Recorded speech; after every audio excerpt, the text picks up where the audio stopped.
I think we are live. Go down here and see what's going on. Get my little view going. See what you guys are seeing. Hopefully I'm wearing clothes. Let's see. Looks like I'm wearing clothes. Excellent. Let's see if anybody is in the house.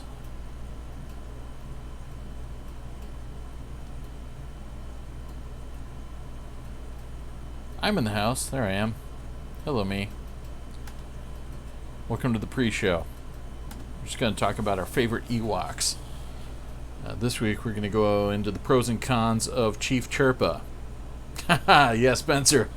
I hastily decided to go back to trying to force myself on my normal side of the screen. Just because it was weird being backwards. So I figured if I did it this way, then yeah, you could kind of see some of the same stuff you used to see, but it's a little bit different. You can still see the TV. Ah, nice. LaserDisc home theater goes 4K.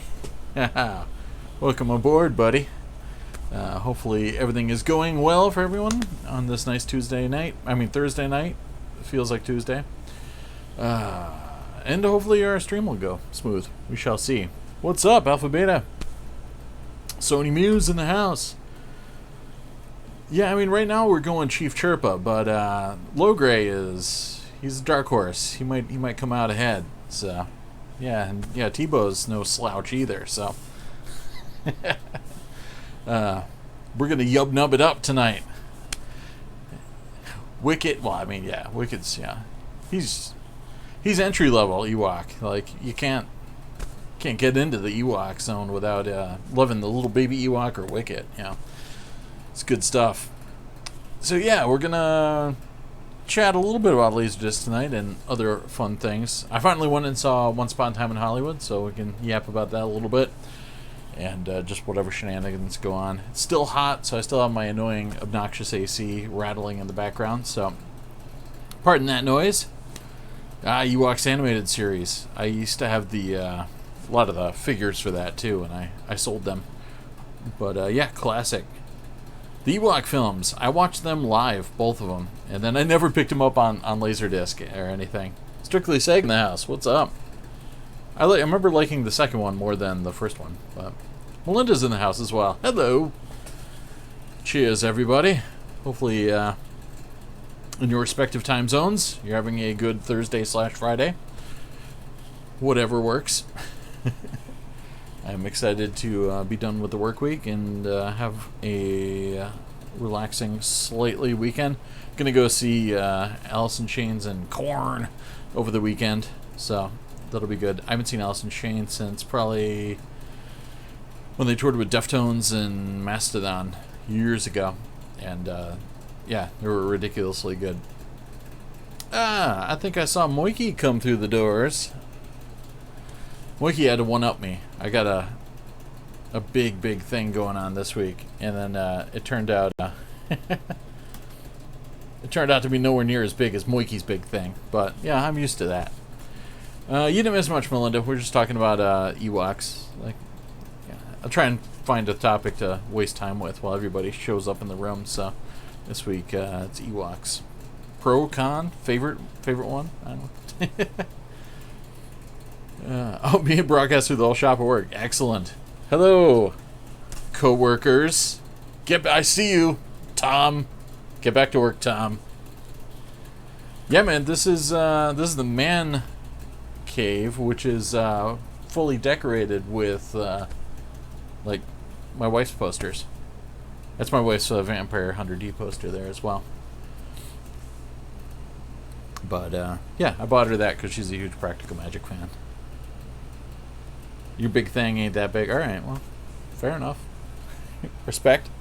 And yo, I still have her Underworld posters over there, and my Soul posters. Oh wait, I got my Dirty Pair poster. That's mine, and a Suspiria poster over there. But a little bit of a mix. Yeah. Well, I'm glad to see some people are working and finding some time to tune in. Good times. I tried to get back to the Thursday thing. I didn't want to Don't want to mess up the weekend plans. Yeah, I know. I can't say man cave, right? One of the big conversations going on with our buddy Bill this week was that you can't say man cave. You have to have some sort of a cool name for your man cave. Underwear, opposed to no underworld. You know, Celine, vampire, shooty pants. You know, Kate Beckinsale, the Hatch Hut. But yeah, so you're supposed to have some sort of a name. So we're trying to figure out a name for Laserdisc home theater's room. So Stark Laboratories was, I think, what we left off at. But yeah, this isn't really a man cave anyways. This is just more like a media / guest room. The closest I have to the man cave is just my main living room downstairs. So yeah, I don't have any names for it. But this is called Spa So welcome to Spa And yeah, Stark Labs is where it's at. Man cave is a boomer term. I don't actually say man cave on the regular. I just happened to say it tonight, just randomly. Probably because we were talking about it earlier in the week.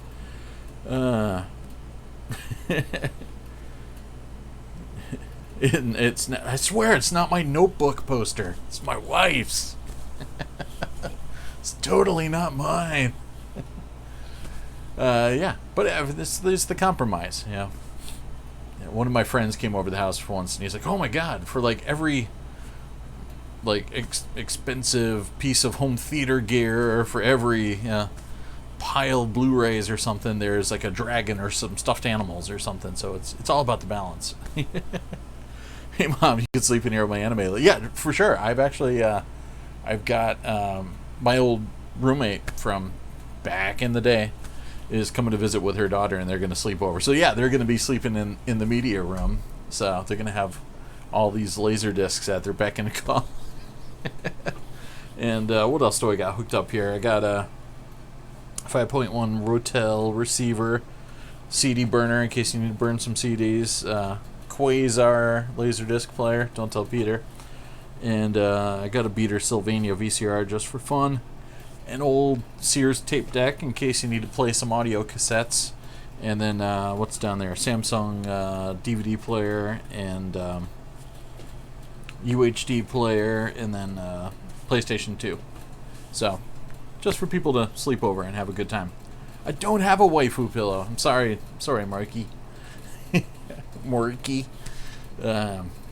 Yes. My bedroom just became a man cave. My wife left. Yeah, nice. Everything's your man cave now. The bridge. Yeah, that's a good one. I like it. Make it so. Big conversation going on YouTube that Hangouts just shut off a few days ago. So people have been trying out replacements. The one favorite one I like is StreamYards. Oh, okay, cool. Good to know. Takio from COD Zombies is the voice of Yoda from the Clone Wars. I did not know that. Everyone asks if I have a copy of something. I'm like, sure. Then I say it's LD, and they roll there. Yeah, my dad was watching a bunch of movies on like Turner Classic Movies this past week, and I was like, I got it on LaserDisc. Aw, Moiki throwing down the heavy dough, which is going to help because I've been trying to look into streaming a little faster, and unfortunately every single tiered package has the exact same upload limit until you get to the Ass Blaster. So it's like it's going to be like at least $30 a month more to get the Ass Blaster. So I'm going to need that $4.99, Moiki. Hey, Freddy's in the house. What is up, my friend? Regular show, I've only seen, of course, the random episodes that my friend that I do a radio show with makes me watch, and of course I've seen the last LaserDisc player, because that's always like, you know, LaserDisc 101 and the LDF. Actually, that's been a while though. Like the entry level LDF post is always either like, hey guys, have you seen this regular show video, or it's the Leonard Nimoy LaserDisc ad where he's talking to a rock. I'm using my ROI. We're gonna have some sick ROI up in here, brah. But yes, the LaserDisc episode I've seen a bunch of times. It's good stuff. Moiki throwing the shade. LaserDisc home theater. You were a gent, and you went 4K. Good seeing you too, Freddy. Yeah, Pete's in the house. What's up, my friend? So yeah, last week I had a pretty good week. I went out and on Sunday went and saw Once Upon a Time in Hollywood. Finally, I'd been slacking on seeing that at like 9:30 in the morning, and loved it. Had a great time with it, and I'm really looking forward to going back again.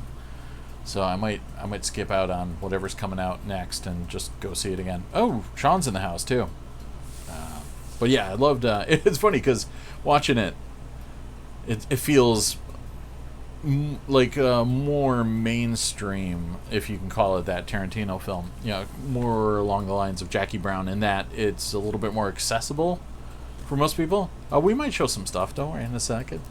But back again, jiggity jig. Close enough. Good evening, Maudib. But yes, Bjork CRT post. There might be one coming on. But yeah, so I was digging the flick, and then no, sadly, the only 70mm screenings near me are hours and hours away in either direction, which is a bummer. I would love to. It was just plain old digital. But yeah, I was watching and I was like, oh, this is pretty accessible for the most part. It's kind of when I was listening to like Mr. Bungle's California. I'm like, this is the most accessible Mr. Bungle album, not realizing that's still not too accessible.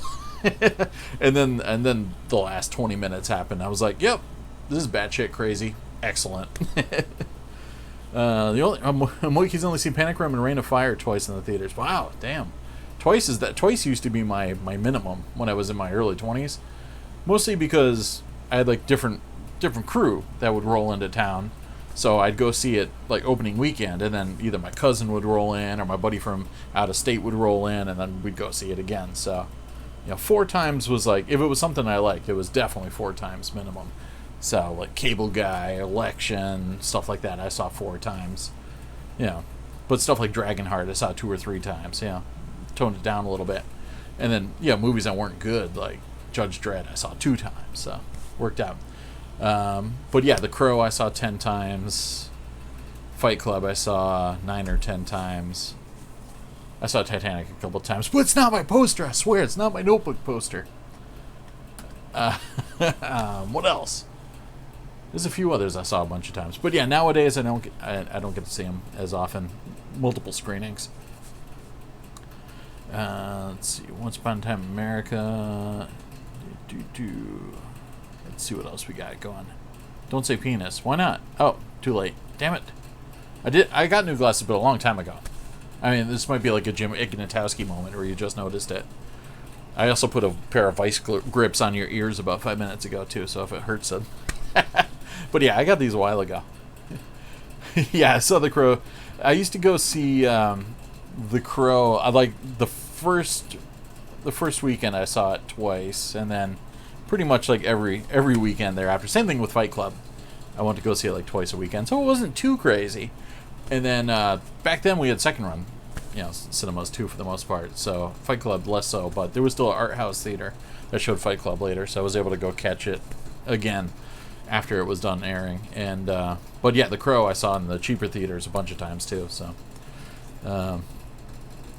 Frozen twice. Respect. Trying to think of the most recent thing I saw twice was, because I didn't get to go see Midsummer again.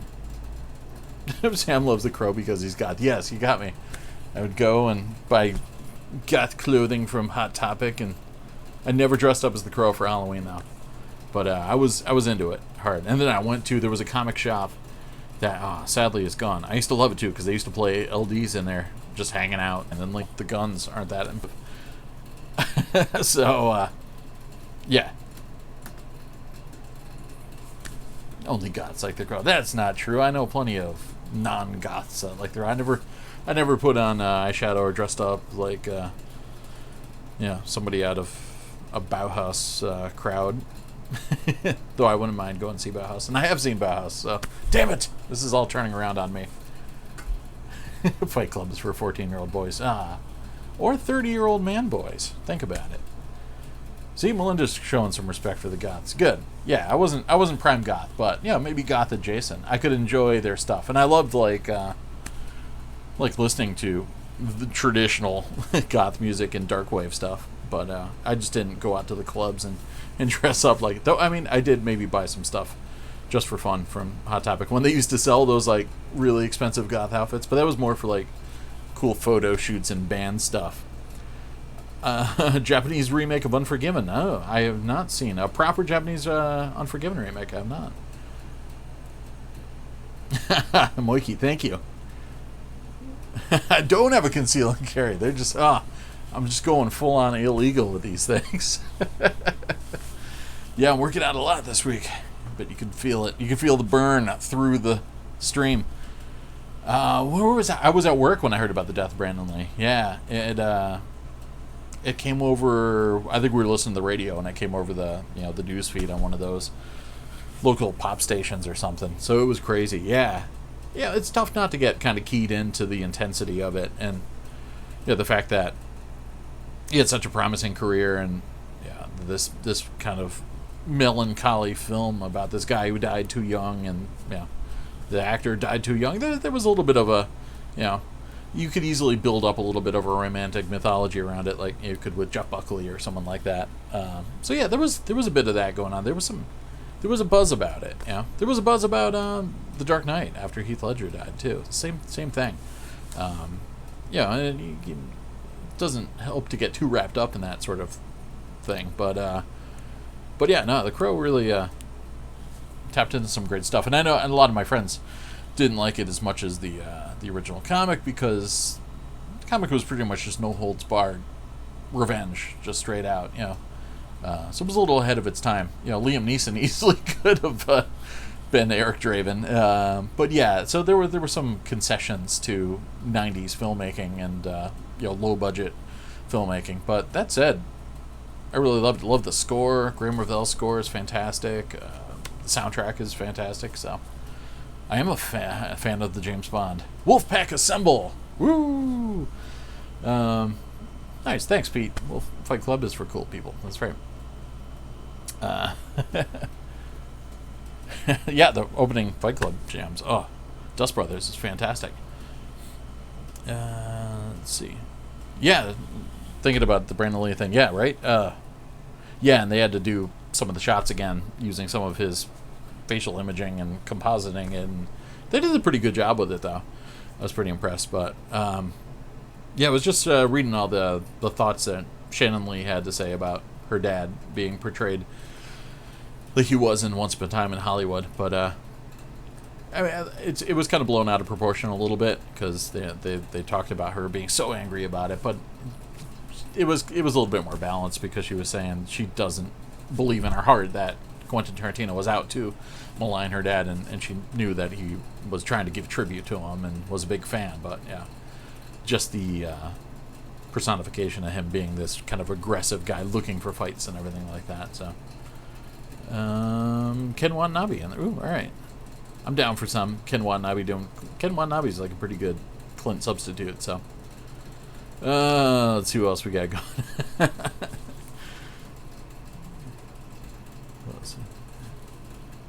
Let's see. Show. Wiki's saying bad words like dumb. All right. Anyways, so we'll get more on. We can talk more about Quentin later. So the big deal was I went on Marketplace on maybe Friday or Saturday, and I saw a Laserdisc lot in a town about 45 minutes away from me, which is strangely also the town where a friend of ours lives, who was coming to visit us on Saturday. And I was like, well, you want us to visit you like quid pro quo? We'll come up there tomorrow. And it worked out. Gentleman was available in the afternoon, so I drove up, and it looked promising because the discs were all in thick plastic. I thought they were Chicago one-stops, but I don't have a example of them on me. But they were those really obnoxious variants. They were basically giant Ziploc bags that said LaserDisc, and they had the official Pioneer LaserDisc logo on them. But they're horrible. I hate them. They're the worst, because you can get the discs in, but you can't get them out. Like I almost think they were meant to, be stored maybe sideways so that you could just slide the disc out and then just leave the jacket inside permanently, because it's really, really, really... Oh, Spirit of the Way is fantastic. Love it. In fact, I might go see it again. I know the Studio Ghibli Fest is running at my local Megaplex, and I think Spirit of the Way is going to be on there. Anyways, side question.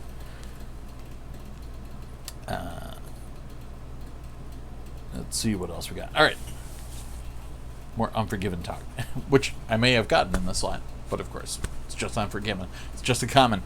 But yeah, so these sleeves are biatch. So I ended up, just because you can kind of grab them in the corners and just tear them at the seam. So I had to tear them just to get the jackets out without damaging because these jackets are, whoever the guy is that got them, I think put a lot of these things in the sleeves and never watched them and never took them back out. So anyways, more on that later. So 4 o'clock was this meet, so I got up there. The day was not a hot mess because we were going to talk about Once Upon a Time in Hollywood on my radio show. So, which there was like a tiny gap. I was supposed to meet between 1 and 2 for that. So I went to go see a 9:25 in the morning Once Upon a Time in Hollywood. Raced home, dropped off my wife, got back on the highway, went to do the radio show. My co-host was nowhere to be found. Sat around, waited for an hour and never showed up. So I left. And then he said that he misread my text and thought I said I was arriving at 2:30, not leaving at 2:30. So that part was foobar. So then I had to race back home, pick up my wife, race up to this town, and got there exactly 4 o'clock. The dude was there. Everything was in big trays for oranges, so they were relatively easy to transport. So 3 boxes full of probably 150, 160 discs. And then came the torturous part, because I'm talking to all the dudes on the Facebook groups, and everyone's like, show us what you got. But not only did I have to get home, but we went to go hang out with friends. So I had to go hang out with friends and not know the full haul, what I got. And they were just sitting in the car, and then everyone's telling me to feign sickness. They're like, yeah, say you got the plague, get out there, do some live streams. So I snuck out briefly, took some quick snaps, and ran back in the house. But yeah, it wasn't until 8 o'clock or so that we got home, and by the time I tore all those sleeves open and got everything done, it was 1, 2 in the morning maybe. By that point, I had separated everything between what I wanted to keep and what I possibly wanted to sell. And then rotters to look at. So that's been the next phase. I've been going through the rotters and seeing if they're clean or not. You play Misty for me. That's a good one. David Webb Peoples is the man. Oh man, some great screenplays that guy's done. Mr. River, I need to rewatch again. I remember having a mixed reaction to it the first time, but I definitely wouldn't mind watching it again. And yeah, Every Which Way But Loose movies. I saw those back in the day. Might have been just Any Which Way You Can, but I saw that in the cinemas, at least, that one. Sandra Locke. Yeah, man. Some good classic stuff. The Gauntlet. How many discs did you get, Moikey? I thought you got a pretty decent amount, but Moikey got some players, too. I didn't get any players with mine. So, I'm going through these discs, and the synapses are starting to fire. And I'm starting to notice certain titles that aren't exactly rare, but the combination of things is triggering some memories. And I know the guy that I bought it from said he picked up a lot and kept some things. I think he said he recognized me from YouTube. He's like, "You got a YouTube channel." I think he said he was keeping some interactive discs and a player, and then just didn't have room for the rest. So I was like, all right, cool. But I was looking through this stuff, and I'm like, I'm pretty sure this is the exact same lot that I went to go look at back in May, and the owner never called me back about. Sorry, my AC is starting to rattle to death. Yeah. I still don't know how many discs Moikey got. Damn it. So I'm starting to think. I'm like, I'm pretty damn sure, because I was like, wait a second, those were in those crappy little plastic sleeves too, and like there was just certain like DTS titles and just weird little things that was like, yeah, this is the same lot. And yeah, that guy had a player I didn't really need. It was like a CLD D702. And so yeah, after all that time, I got the discs anyways. So thanks to the other guy for buying them and then not needing them all. But yeah, so I'm going to do a proper reveal video this weekend because it's like 160 discs. I'm going to break it up into a number of videos and stuff, but we'll show some stuff tonight. And I figured I got some sealed ones that I'm going to keep, so we'll open those up. It'll be fun. It'll be like Christmas. But the very first thing I watched here, we're going to keep it 120. Oh, so you still got a decent amount. We're going to keep it all tough and macho. I've been looking for this for a while. The Against All Odds remaster from, what year is this? 94 maybe? Yeah, 94. I saw this on cable back in the day, like late at night, and I had the soundtrack album shortly thereafter, and kind of fell in love with the Larry Carlton, Michel Colombier score. So good. So much mood in the beginning. I mean, it gets trashed because it's a remake of Out of the Past, classic film noir, and it's, generally considered B-grade 80s drama, but I freaking love this movie. It's so good. It keeps getting better for me every time. If you haven't seen it, Jeff Bridges plays a football player down on his luck, and it's kind of Vertigo-esque as well. And Atari guy is in here. Oh, nice. It's the guy. Nice. Good to see you again. Oh, Maze Mania. Yes, I've seen that before. Very cool. Thanks for joining the stream. But yeah, so I watched this. I just wanted to see if it had rock, because I knew it was a DADC pressing, and no, it was good. So I watched that, and my wife was angry because she was trying to sleep, and but some Against All Odds action from DADC. Highly recommend the soundtrack. It's like a little bit of a Genesis reunion. It's got, of course, the Phil Collins tune that everybody knows, and then it's got a great Peter Gabriel song, and then a great Mike Rutherford song, and then it's got some Stevie Nicks on there, and Kid Creole and the Coconuts, and man, and yeah, James Woods is such a douche in this. But yeah, I remember when I was a kid, or high schooler, I was like really into this movie, and Rachel Ward. Good stuff. So yeah, not in, because pre-Dolby Digital, but sounds is great, and yeah, so I was psyched to have that. So I watched that, and so I knew Spencer was going to be all like vomit on the screen. At least he's singing the song. Excellent. But yeah, I freaking love that movie. So good. Anyways, and then you gotta have a copy of Cable Guy. This is hard to find unrouted. I could just get a Japanese copy, but I love the Cable Guy. Saw this 4 times in the cinemas, and bought this on release day on Laserdisc, and my copy obviously rotted, and every copy I've gotten since rotted. But yeah, it's another DADC. You probably can't see the LDVS, or maybe you can, but it does have some snoo. Not too bad though. I've seen worse, but and it kind of goes away a little bit after 10 minutes. So yeah, it's watchable. It's not as bad as some of my Air Force Ones. So everyone's gonna go nuts about Out of the Past now. Yep.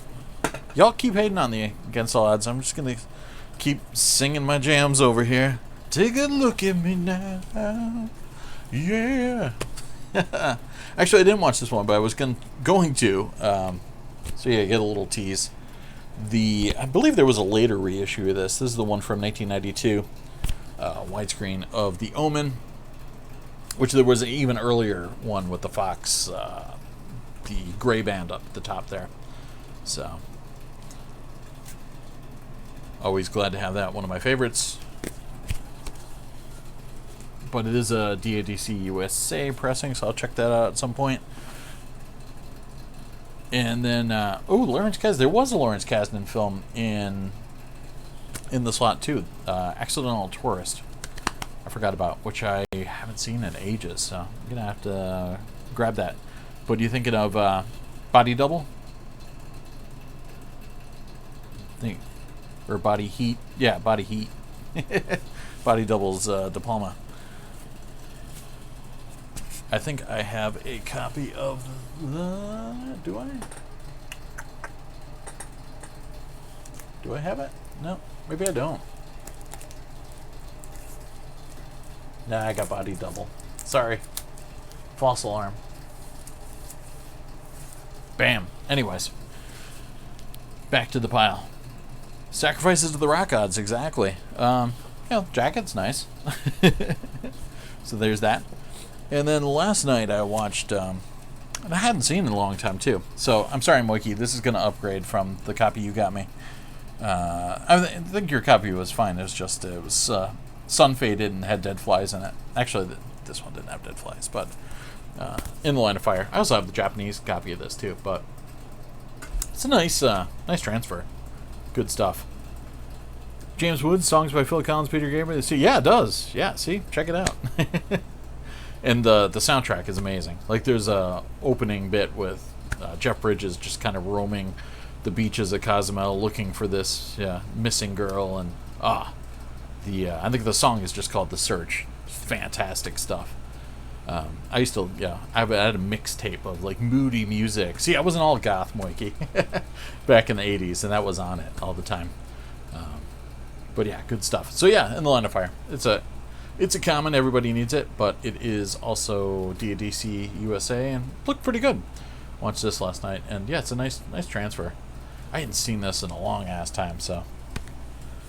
Speaking of Clint Eastwood movies, so yeah, I'll have to grab Body Heat. Then I also figured I'd keep going on the Rat Train and check this one out, which was also pretty clean. Yep. So yeah, so far on the Rot count, we're just Cable Guy's the only one. The rest of them are all good. Yeah, I don't know. I got a line. I think I've got 2 unrotted line of fires now too, because I got one from Wiki. So, yeah, way to go. So I also got the Close Encounters of the Kind Special Edition, which was also clean. So not too bad. Though this is funny because I recently changed my my rig, my signal chain, and have everything going through the Ferrugia NRS now, and I kind of fine-tuned everything, and I got the LDS9 now. It's nothing like the rest of the guys on Facebook with the fancy Cristallios and all those Lumigens and stuff, but it'll do me for the time being. And I remember watching this back in the day and thinking it looked okay. And then recently looking at the old widescreen reviews, it was funny because they gave the Criterion copy of this like a 4 out of 5 or a 5 out of 5 for video quality, and this one they gave a 2. And yeah, watching it on the big screen was hilarious because this is really assy looking, and the Criterion looks fantastic on the big screen, but this one is just real weird. The colors are weird and like super blown out reds, and just it's just really bizarre looking. So yeah, don't recommend it, but it's still it's a decent enough special edition, so gotta have it. Rot Lottery. I still got a bunch more. I got like a good stack that side. So next up in the Rot Lottery, and I've just been meaning to rewatch this again anyways, the Michael Crichton adaptation done by Barry Levinson, Disclosure.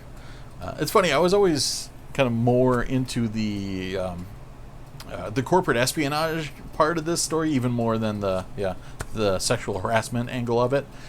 But it definitely is it kind of stands up now in some regards, but it's definitely a product of its time, because I remember the mid-90s being like sexual harassment ground zero for corporate buildings, and just sitting through day-long courses and things like that. So it was it was a trip. So it's it's weird. It's kind of timely and not at the same time.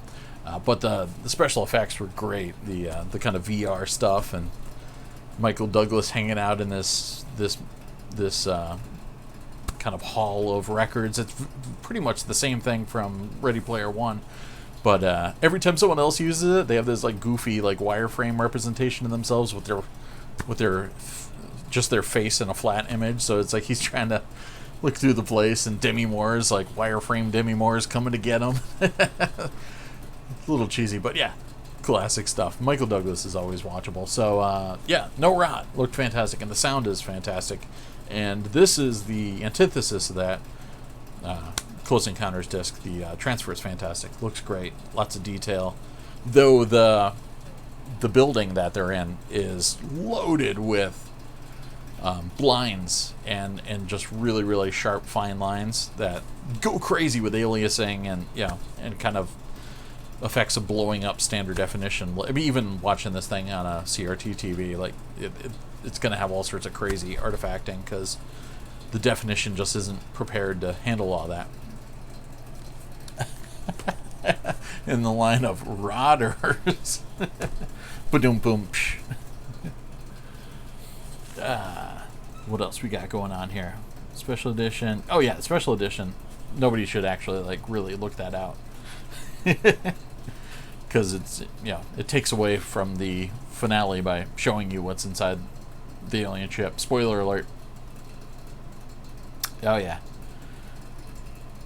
Yeah, Disclosure's it's really a lot tamer than it was made out to be at the time.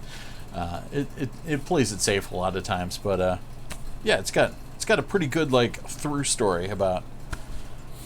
Yeah, so Douglas is he's not quite Gordon Gekko level Slimeball on this. He's like just a little morally ambiguous a little bit. So, but then they have a little bit of a corny scene where he apologizes, for what he's done and all this stuff. So, it's kind of like a movie about gray areas, which is interesting. But he's always watchable, and though the score was, I think Ennio Morricone did the score, and it was a little ham-fisted at times. Like, there's one point in the story where everything kind of turns around for him, and it's like the music was super cheesy. I was like, what? Just like make a droning noise or something. Like, this is really over the top. It just turned into like a Fox TV show from the 90s. Anyways, so we got some sealed discs. Let's tear them open. Yes. These are the ones I'm going to keep for sure. But yeah, it was an amazing lot. Like, a lot of stuff I was always looking for. So, yeah. And a couple that were like upgrades from discs I had before. So, yeah, it was fantastic. There's really not much that I wouldn't be interested in. So, and there was a couple like duplicates and things like that. But, yeah, it was awesome. Let's see if we can tear this open. First up is Chris Farley, David Spade, and Black Sheep. From Dolby Digital AC3 surround. We're talking 1996.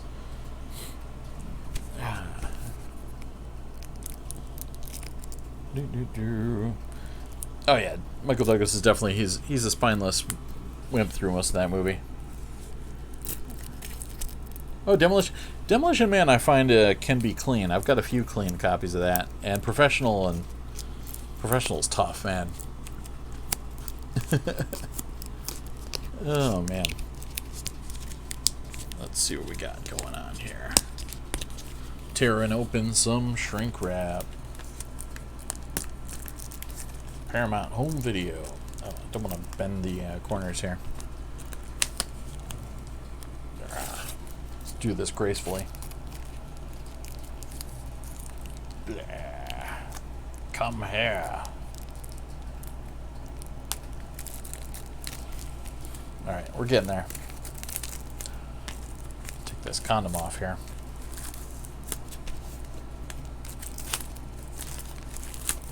Fuck.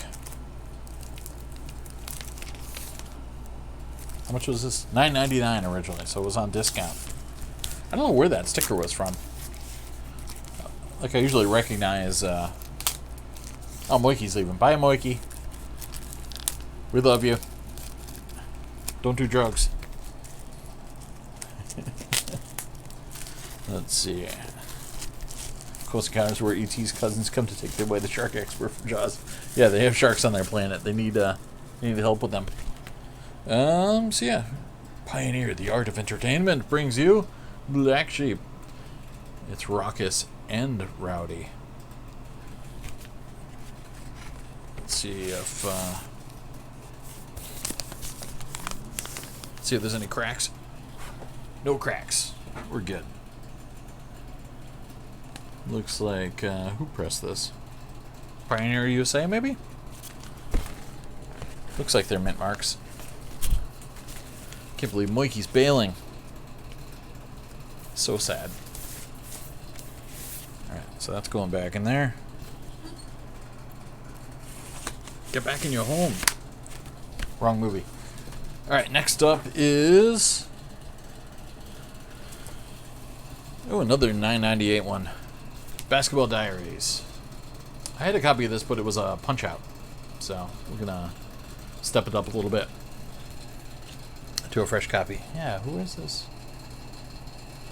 Yellow label. Don't recognize it. Might be like a boutique seller. Let's see if we can find a good corner here. Burp, burp, burp. Oop. Actually tore pretty well. Good times. Alright, bye, Mikey. We'll let you go. Luckily, the shrink wrap didn't shrink so much. It, you know, sometimes it'll bend the jacket. Burp, burp, burp. And yes, Penelope Spheres did direct Black Sheep. Sorry, Zach was asking that. So, post Wayne's World for sure. So yeah, this is one of those ones.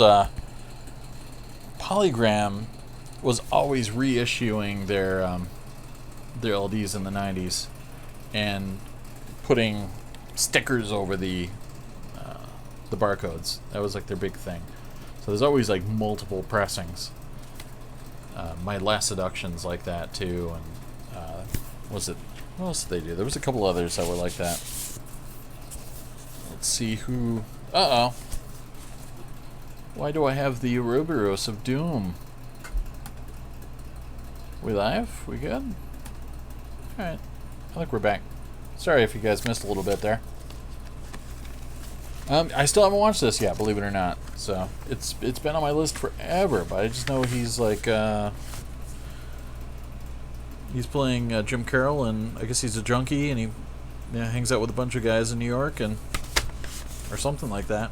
Is he in New York? Yeah, he's in New York. What do we got for pressing? It's DADC USA LDVS. Look out! I haven't heard much about these being rotted though, so I'll probably be good. But I'll add it to the rot list. Yeah, I'm trying to think of the last Polygram DVD I got. Oh, good. Target said the stream didn't cut out, so nice. And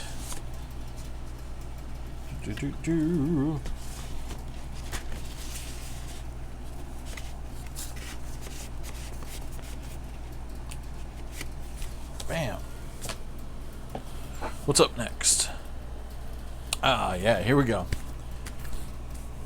This is a widescreen version from '97 Dolby Digital of Urban Cowboy. Yeah. I remember seeing this on cable when I was a kid, or maybe VHS when I was a kid, and I was like, I'm going to be cool like John Travolta when I get older. I'm going to ride bulls and hook up with Deborah Winger. But yeah, this is a nice reissue. I love 90s letterbox reissues. So let's tear this bad boy open.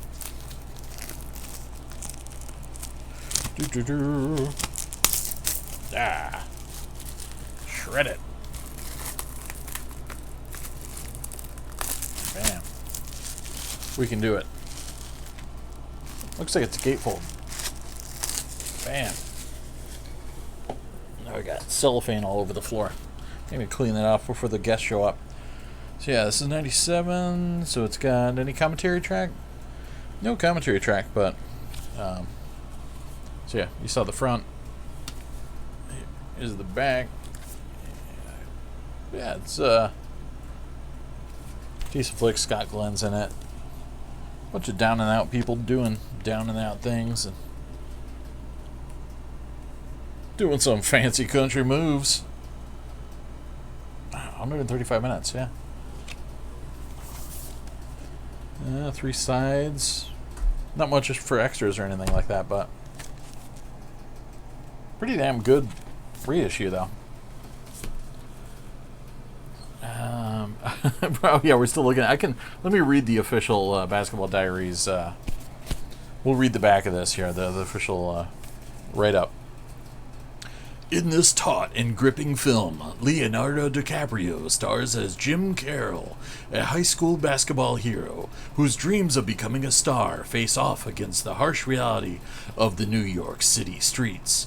Descending from a championship team into a murky world of drugs and desperation, Jim's life spins out of control until he discovers the one thing that can save him. His writing. It's his writing.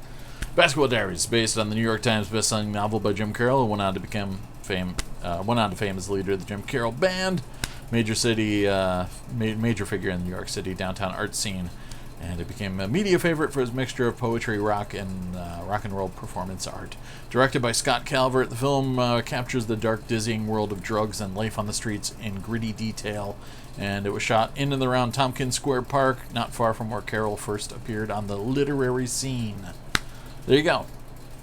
It is based on the Penguin book, which you can also purchase. And there you go. 1995. Stereo surround sound. NTSC. Dolby surround encoded.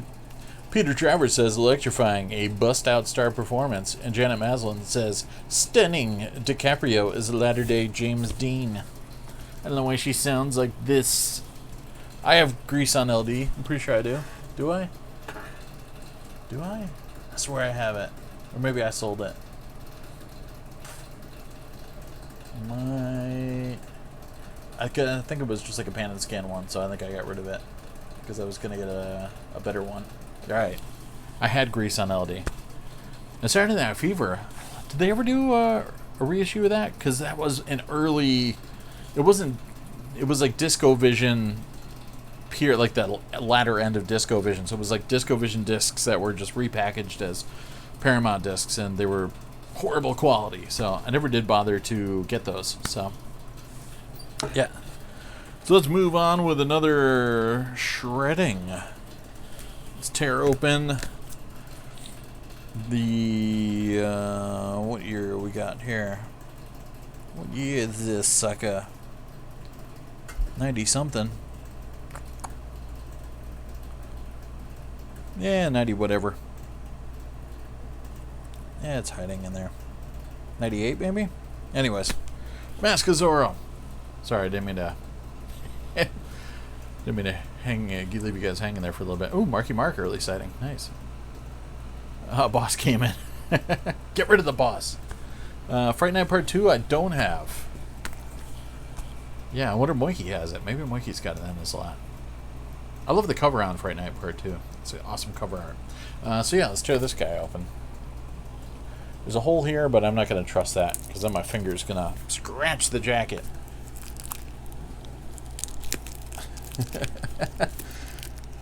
Yeah, maybe I'll do another live stream just reading 90s 90s copy.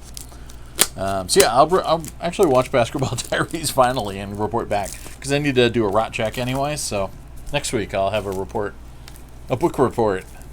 I've been meaning to watch it for ages. Which is one of those things, like, it's kind of heavy, so I hear it's good, but it's like nothing that you necessarily want to watch all the time. But oh, we got some Mask of Zorro here. Looks like it's 2 discs, but sadly not. SF Marine, whoa, what's up, man? It's been a while. Yeah, it's not gatefold, unfortunately, but do we have any goodies in here? No ads for anything or little cards to fill out. Who pressed this sucker? Is it DADC? No. Made in USA, probably Pioneer USA. So we are good. Looks like 2 sides in CLV, last side in CAV.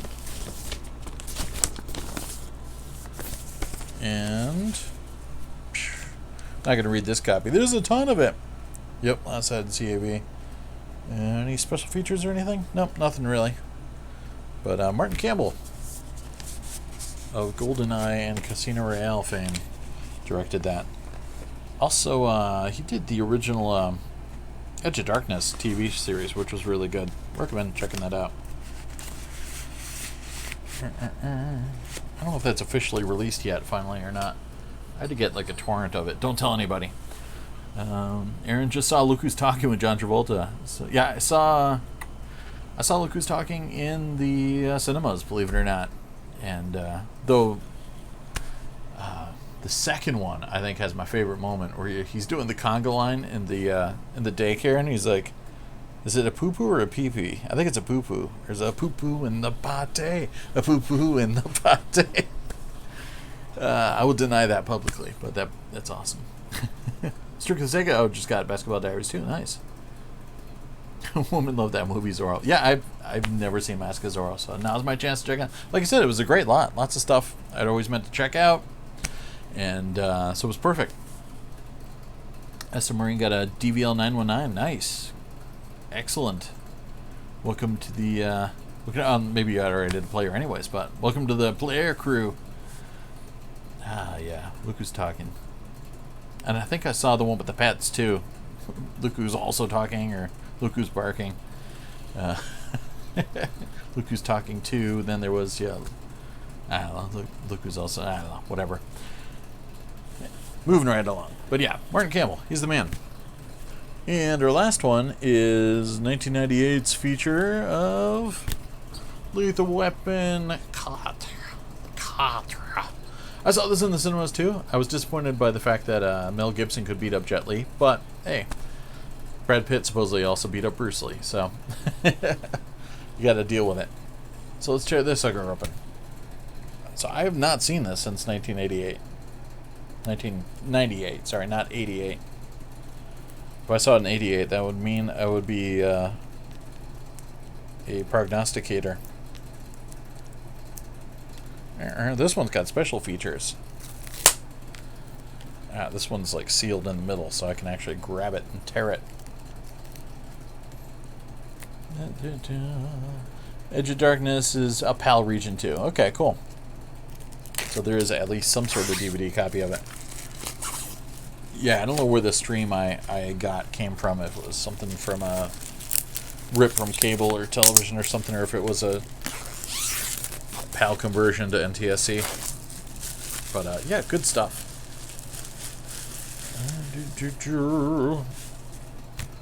So we go. The gang's all here. We got some widescreen. Ooh, we got some discs. This looks like a Japanese pressing because they're in elephant condoms. Let's see what we got going on here. Bam. No cracks, so that's good. What could it be? Is it Mitsubishi? Is it Kurure? I'll have to look it up. Or it could be Pioneer Japan. I always forget. Is that Mitsubishi? No. Yeah, I'll have to look it up. Looks nice, though. Put this back. We'll check out the back of the jacket.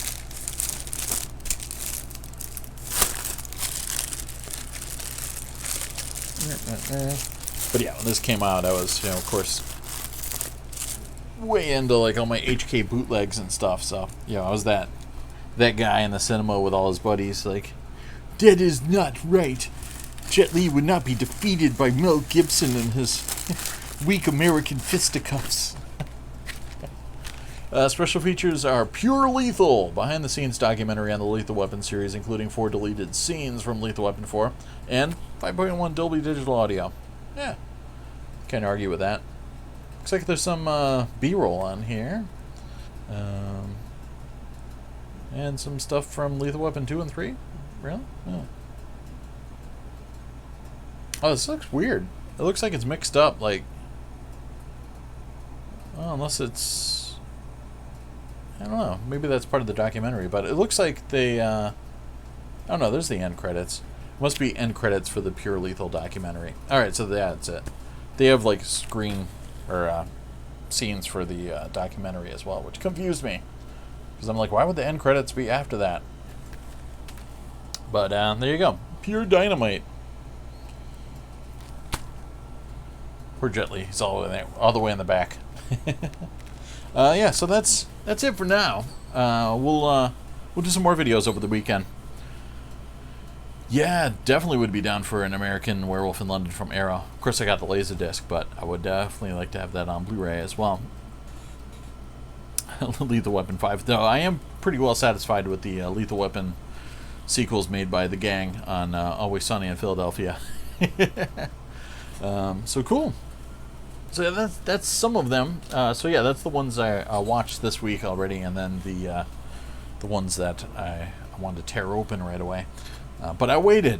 I was even going to tear them open the other night, and Moikey's like, "No, you got to wait. Do them on the live stream." And I was like, "All right, Moikey, I'll do them on the live stream." And forestall the fun. But yeah, it was awesome. So it was cool. So thanks to was it Atari Age? Was that your YouTube channel? Check out his YouTube channel. Let me go up here. No, Atari Guy. Sorry. Atari Age is a thing, but I think it's just like a magazine.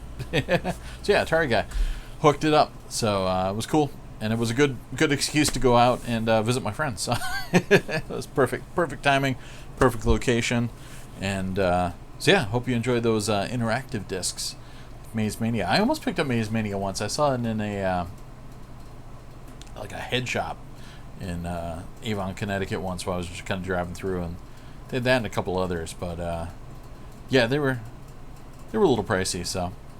But don't have anything on the channel. All right, well, subscribe anyways. And yeah, that's the weird thing with YouTube. Like, you have to make a profile, even if you're not posting anything, but you just want to make your own playlists and watch other people's content. So, but there's so many people out there that have all these subs but don't have anything on their channel. But yeah, sub anyways. Everybody go to Atari Guy and sub. Yeah, they have to break Danny Glover out of retirement home to help them on a case. Nice. Yeah, American Werewolf versus The Howling is tough. I love them both. Yeah, I don't know. The Howling has a real interesting vibe to it, especially in the beginning. It's tough to beat. I mean, it does have a couple flaws, but, you know, I guess so would American Werewolf in London. And obviously the biggest one is the cute Chewbacca at the finale. Didn't really pan off as anything horrific. And then if it was anything else levied at it, it was so much latex porn that it didn't really fit story-wise. Like, if anything, like crazy and complex was going on latex-wise, all the action had to stop. So yeah, you just sit there in the corner of the room watching this transformation that takes like 25 minutes.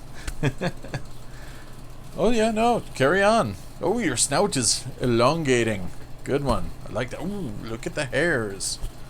I'm not gonna go out that door. Nope. Just gonna chill over here for a bit. Ooh, your haunches are very lupine. This is very spooky.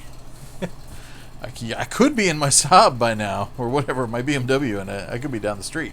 Just gonna chill over here for a little bit. But yeah, the transformation in American Werewolf, I guess, like works a little better just because it's just one dude being tormented during his own transformation. So I think it kind of pulls out. I mean, the stuff in The Howling is badass. Like the makeup effects are amazing, and the pulsing bladders and everything like that going on. Was amazing. Oh, one other flick. Speaking of bladders, I totally didn't bring it up though. I watched the Scanners Blu-ray, the Criterion Collection that I picked up. Pete's got 3 subs, and I do nothing. Excellent. Keep up the good work. Alright, so yeah, Once Upon a Time in Hollywood. No, we didn't cover it last week because I didn't go see it until Sunday of last week. And yeah, I loved it. It's funny because it was one of those things where, I don't know, it's like I'm a pretty big Quentin fan, and I went to go see Pulp Fiction so many times in the cinemas that they called me Pulp Fiction guy. And Reservoir Dogs was pretty much a way of life in my household. Me and my roommates like had Pulp Fiction and Reservoir Dogs posters all over the place, and it was just, yeah, you had to watch those movies all the time. And yeah, I bought all the scripts I could get my hands on, you know, from the illegal script seller in Boston I used to go to. And yeah, I was just into it. But it's funny, like, he went away, and then every time since like Kill Bill and Beck, like, I have to reorient myself for like Quentin world. So I was actually avoiding all they had the really interesting YouTube interviews and the cast interviews and everything. I was just kind of avoiding everything on it.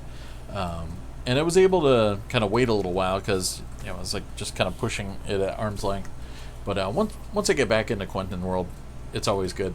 And whereas Kill Bill, I still was not 100% on board with. I mean, I enjoy it, and I'll watch it occasionally. But I like some of his films past then a lot more. But yeah, Once Upon a Time in Hollywood, I loved, and it's like I was saying before, it's strangely one of his most accessible films for the most part. But then when it doesn't, when it's not accessible, it's pretty intense. But I haven't read anything about him talking about the film, but it's got a little bit of shared DNA with Inglourious Bastards, with the respect to history and how Quentin isn't beholden to historical realism. But that's the interesting thing, is he goes through so much trouble to get so many of the details right, and to layer the film with so many, of course, pop culture references, which is great too, because a film like this and I mean, Glorious Bastards had a lot of great film references too, because of course it involved a cinema as kind of like a main portion of the latter half of the film. But this one's got a lot of cinema marquees and everything, and it talks a lot about television, and you just like realize how many things have kind of slipped through the cracks. You know, obviously diehards and Quentins of the world are, you know about everything. Oh, hopefully the audio didn't go too scratchy. Maybe I was rubbing this, or maybe that's my AC, but crap. Hopefully it's good. But all right, well, hopefully your audio is good. Cross my fingers. But yeah, I love that it's yeah, like 1 foot in historical realism and then 1 foot in fantasy. But yeah, you just think about how many TV shows and you know, because as time rolls on, you kind of look back on your favorites, and you know, 1968, 69 was just like it is now, like a steady stream of television and film product, and there's plenty of stuff coming out this year that we're not going to really be talking about or remembering later. So I love that there's that layered details of all these movies that he wants to reference, and just things that came out at that time that, yeah, nobody cares about. I mean, some people care about now, but not that many. Oh, good. All right, glad it sounds okay. Yeah, the rattling noise is the stupid AC. It's dying. So I'm waiting for the end of the season. We're gonna get rid of it and just get a new one for next year. Yeah. All right. Well, hopefully the audio is going well. But yeah, and then towards the end of the film, obviously it goes off the rails a little bit. I don't want to give away any spoilers, but and he has a marked kind of deviation from history. But again, you know, these two characters that Brad Pitt and Leonardo DiCaprio are playing are you know, injected into history. So Leo's used to that with Titanic in his past, of course. But they're great. They're just, you know, yeah, Rick and Cliff are just cool guys to hang out with, and just get a feel for the dynamic of their brotherhood, and there's all sorts of interesting kind of layers going on beneath that, and just navigating this scenario in which, you know, Rick Dalton is, you know, this cowboy TV actor who was on top of the world and is now you know, kind of facing a little bit of uncertainty, and Al Pacino's pretty effective in a small role. The cast is crazy and thick with people. A lot of people I didn't even notice Danielle Harris. I don't know how. Like well, there was a lot of Manson family members that were kind of seen quickly. But yeah, there's a lot of people in small roles in it. But yeah, I absolutely love the ending, and it makes me want to go see the film again because of it. But yeah, it's almost like Quentin. If there's something like he takes offense to, he will go out of his way to make it right in his film, and of course in his way, that's with intense retribution.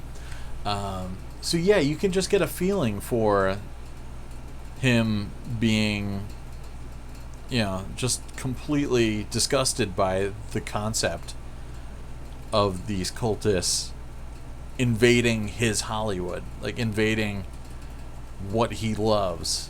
And and I had the exact same reaction to the Dark Knight Rises shooting. It was like, no. It's like, because it was to me, that was a church shooting, because that was a cinema is my church. So it was the same thing. So I can get that feel that like he reacted to, like these assholes came to my town. They killed my Sharon Tate. They killed the actors and actresses I liked, and yeah, like, and he's like, well, now I can do something different. Yeah, and I love that aspect about it. It was amazing, and it's really, he just turned it up to 11, and it was funny and intense, and a little bit of everything. So yeah, I think it's, from his newer stuff, Inglourious Basterds was my favorite. This might be it now. It's really damn good, and most of the dialogue is, it's probably like the script is the least Quentin-esque dialogue overall. I mean, it's still got a lot of the same references and the same I'm as real as a donut.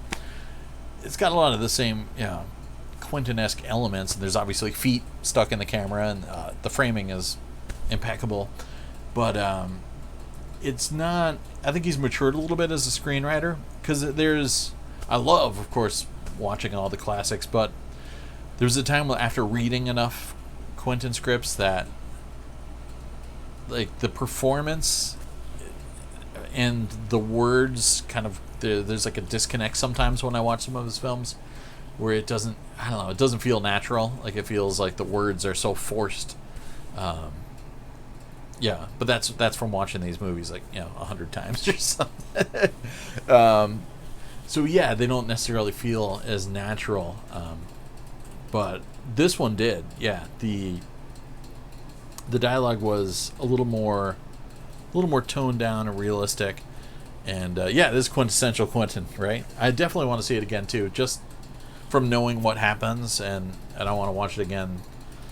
And I think it'll be one of those things where I'll be like really excited to revisit certain scenes and everything like that. It was great. Yeah, it was fun. But it was intense at times as well. And there was some of the bits on Spawn Ranch are filled with some tension there. Like the speeches in Crimson Tide. Yeah, exactly. Like when they roll up and you're like, all right, well, I don't really believe these two characters are saying this stuff. Yeah, exactly. Exactly like that. You're like, it's cute and all, but I don't believe that Danny Nucci and Denzel Washington are talking about the Silver Surfer on the submarine. Like, at least not in this context and in this way. But yeah, there's a lot of connections to his earlier films. And it was nice seeing Zoe Bell in there. I don't want to ruin anything, but there's some Zoe in there, which is pretty cool. And yeah, it's really good stuff. But yeah, Inglourious Basterds was my modern Quentin. That was up there for my all-time favorite Quentin as well. But this one's, damn, I don't know. This might top it. I don't know. I think I need to see it a few more times though to make that call. But I really enjoyed it. Again, the usual Quentin soundtrack. The soundtrack was great. But yeah, Brad Pitt and DiCaprio were just having a blast. Yeah, Clu Gulager in there, and then of course Burt Reynolds was supposed to be George Spahn, but Bruce Dern had to take over for him. But who else is in there? Rumor Willis in there, Lena Dunham. Oh, the guy that played was Nicholas Hammond, who played Spider-Man, the old '70s Spider-Man TV show. Yeah, Django and Hateful Eight I both enjoyed as well too. But yeah, I don't know. I'm gonna have to revisit it a couple times to see where I kind of place it on the Quentin sliding scale. But it was fantastic. And yeah, Mike Moe was a good Bruce Lee, but obviously you got to take it with a grain of salt that Bruce Lee could go up against Brad Pitt, and not to say what happens in the fight or anything like that, but yeah, I'm pretty sure Brad Pitt would get killed immediately. But yeah, no Christoph Waltz, but yeah, I don't know. It was awesome. I'm looking forward to seeing it again. Love to see it on film, but we'll see if that. Yeah, Luke Perry also in there. Timothy Olyphant. Yeah, it's just like the cast is crazy, and it just keeps going.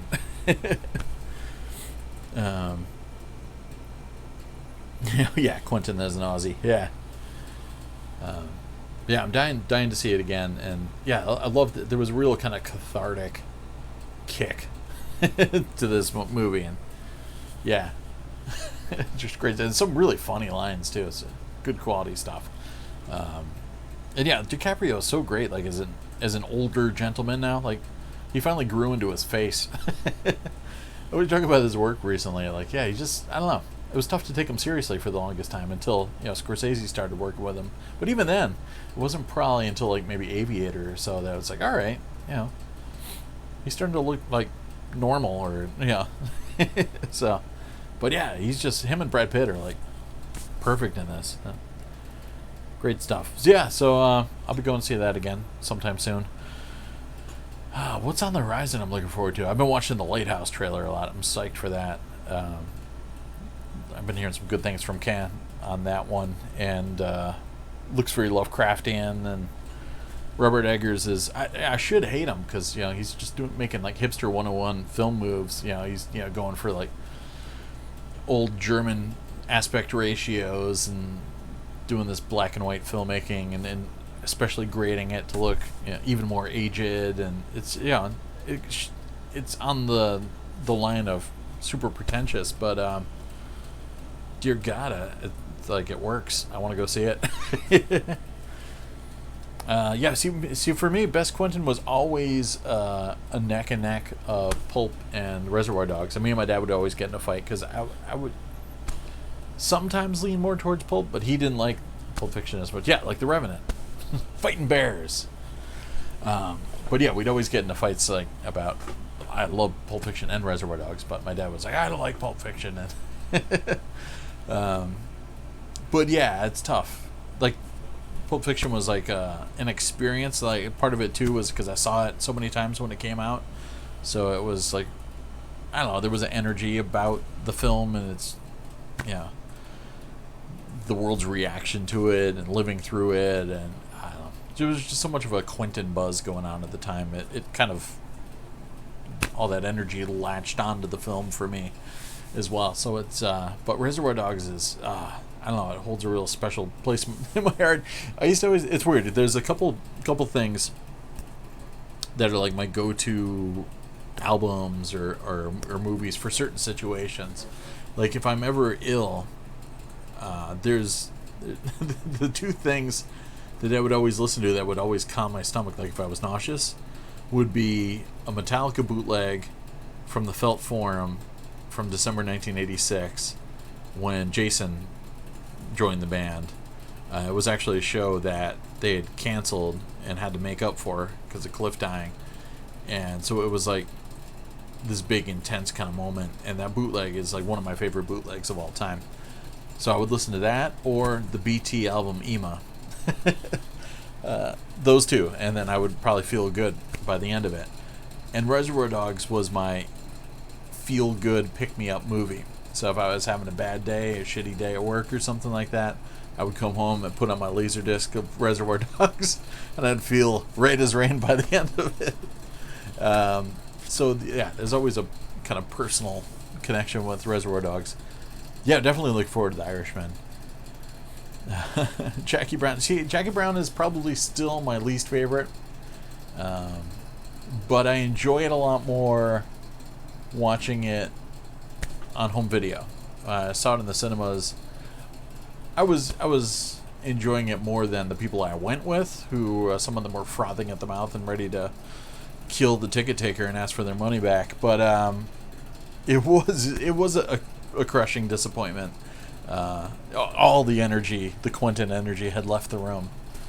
But I mean, what we had left were some pretty fascinating performances from Robert Forster and Pam Grier, and some great character writing. But it worked way better for me on home video. Something I could watch like when nobody else is around and late at night or something like that. It's got a really good kind of low-key vibe to it. But yeah, it's probably not my favorite Quentin movie. It's probably still on the bottom rungs there for me. But I own it. I don't have it on Laserdisc though. I need to get it on Laserdisc at some point. And yeah, Reservoir Dogs, like, also my dad's point too was that it's very un-Quentin in that it's efficient, it's economic in its storytelling, and it goes by relatively fast. Whereas Pulp Fiction is far more indulgent. But then I don't know. That's a plus and a minus. Like sometimes if I want to go deep into the Quentin zone, I'm down. I'm down for going deep into the Pulp Fiction. City on Fire is fantastic too. Definitely got to check that out if you're a Reservoir Dogs fan. It's the nice little counterparts there, and of course some scenes stolen wholesale. Yeah, I love this concept of all this longer cuts of things, Quentin stuff coming to Netflix. That's pretty badass. But yeah, love the characters in Reservoir Dogs are great, and it is amazing that he had that pared down to such a short running time. Zach, Max Cherry, yeah, Max Cherry is just the coolest. And yeah, there was just, again, killer soundtrack and Jackie Brown, but Jackie Brown was a far more mature film for Quentin. But I mean, as a Quentin fan at the time, I didn't want mature Quentin at that time.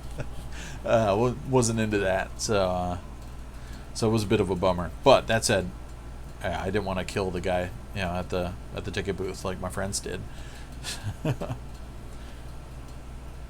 Yeah, the little girl from Hollywood. Yeah, I would definitely place Hollywood over Django and Hateful Eight as well. Yeah, it's for me, it's kind of just racing for competing with Inglourious Basterds right now. But yeah, the scenes with her were fantastic. Somebody was, some of my friends were complaining it was too long or too boring. I'm like, no way, man. I didn't look at my watch at all.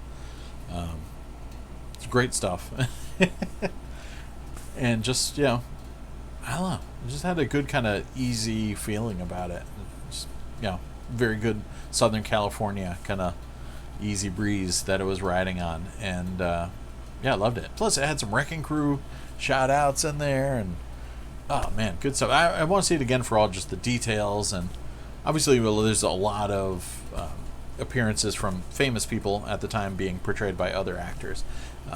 But yeah, so Mama Cass is in there, and Steve McQueen, obviously. And Steve McQueen gets a great bit where he actually gets to explain the whole kind of weird dynamic between Sharon Tate and Jay Sebring and Roman Polanski. It's pretty funny stuff. Yeah, you get to go to the Playboy Mansion. It's a real love letter to Hollywood and that period of Hollywood. Yeah, Midsummer I absolutely adored, and I'm looking forward to going and see that again.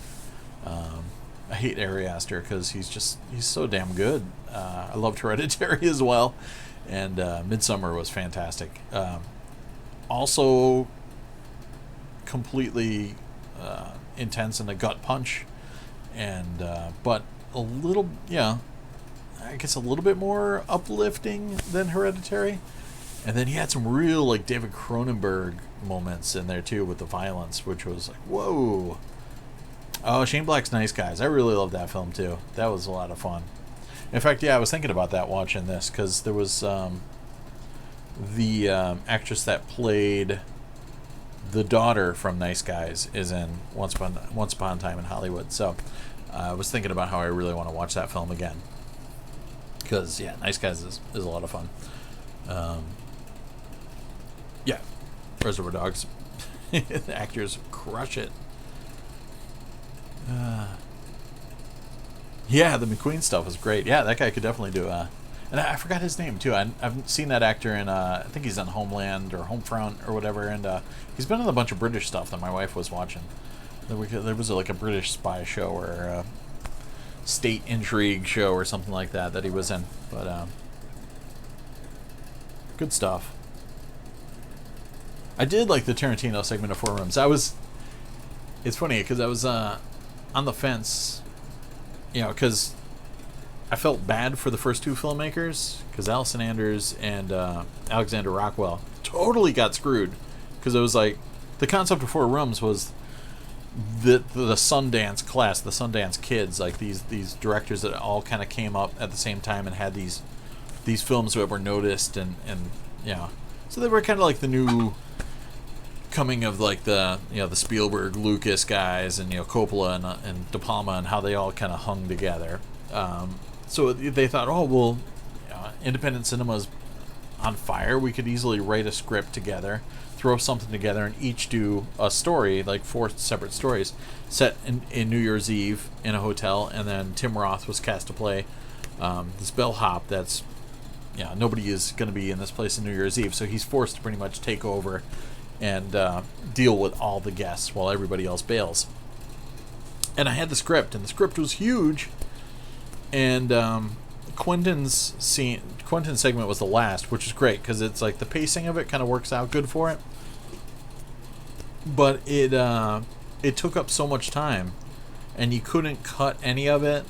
And it was very kind of like slow moving. It was all a riff on a story. He pretty much stole the story, but it was a riff on that story, and he references it within it. But it's a slow build up. And so maybe a slow build-up story wasn't the best thing to throw into a movie that's supposed to be a short kind of comedy that you're making. Spooks is a great show. I used to love that. Matthew McFadden was killer on that show. No, it wasn't that. It was like it wasn't State of Affairs, but it was something like that. I'll look it up. Yeah, look at my phone. But yeah, I love Spooks. That was a great show. They called it MI5 when it came out over here on A&E, but I watched at least the first 3 or 4 seasons. But yeah, so the cosmic joke was that, yes, the Antonio Banderas segment that Robert Rodriguez did ended up being the best and was the most efficient, and in the spirit of the story, it worked out really well because he just kept it moving, kept it funny, kept it light on its feet. But that said, I do still love the Quentin story. And it does feel good, kind of at the end of it, because it starts off a little slow, so you can kind of relax and hang out with the characters a little bit, and then it just picks up steam and gets insane. And just the kind of joke of the finale of it was great. Oh, stupid mosquito got in here. But the original script was so much more fleshed out, especially Allison Anders' story with the witches, the coven of witches, an oven full of witches, and that it just got shredded. And there was supposed to be elements of that story that carried throughout, and there was more stuff with what's her face as the contact, because she's redheaded comedian, always on the wrong side of the media. I don't know why I can't think of her name right now. But anyway, she was, Ted's contact, Tim Roth's contact.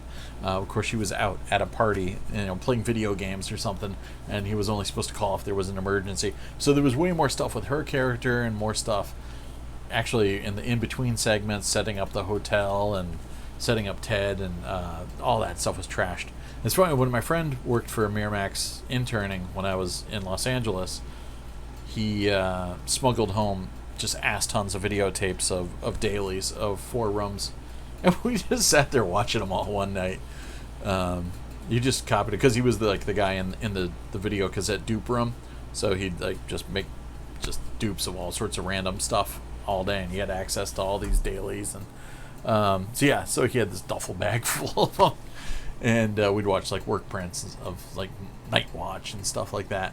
Yeah, but yeah, I remember just watching tons of these outtakes and dailies, and so yeah, they could really put together a good Criterion Four Brothers at some point. So Four Brothers. I was looking at Band of Brothers. Four Rooms. Four Brothers is a different movie altogether. But yeah, Damian Lewis. Yes, thank you. And yes, he was in Band of Brothers as well. What did I miss up here? We're talking about Four Rooms so much. I think I missed some stuff. Oh, Rod's in the house. Yeah, so let me find out what the hell that Damian Lewis show I was thinking about is, and then I can clear my brain and be happy about it. But yeah, he was a great Steve McQueen. And his just little story was fantastic and funny. Damian Lewis, actor. That's good. Oh, what the hell was that show?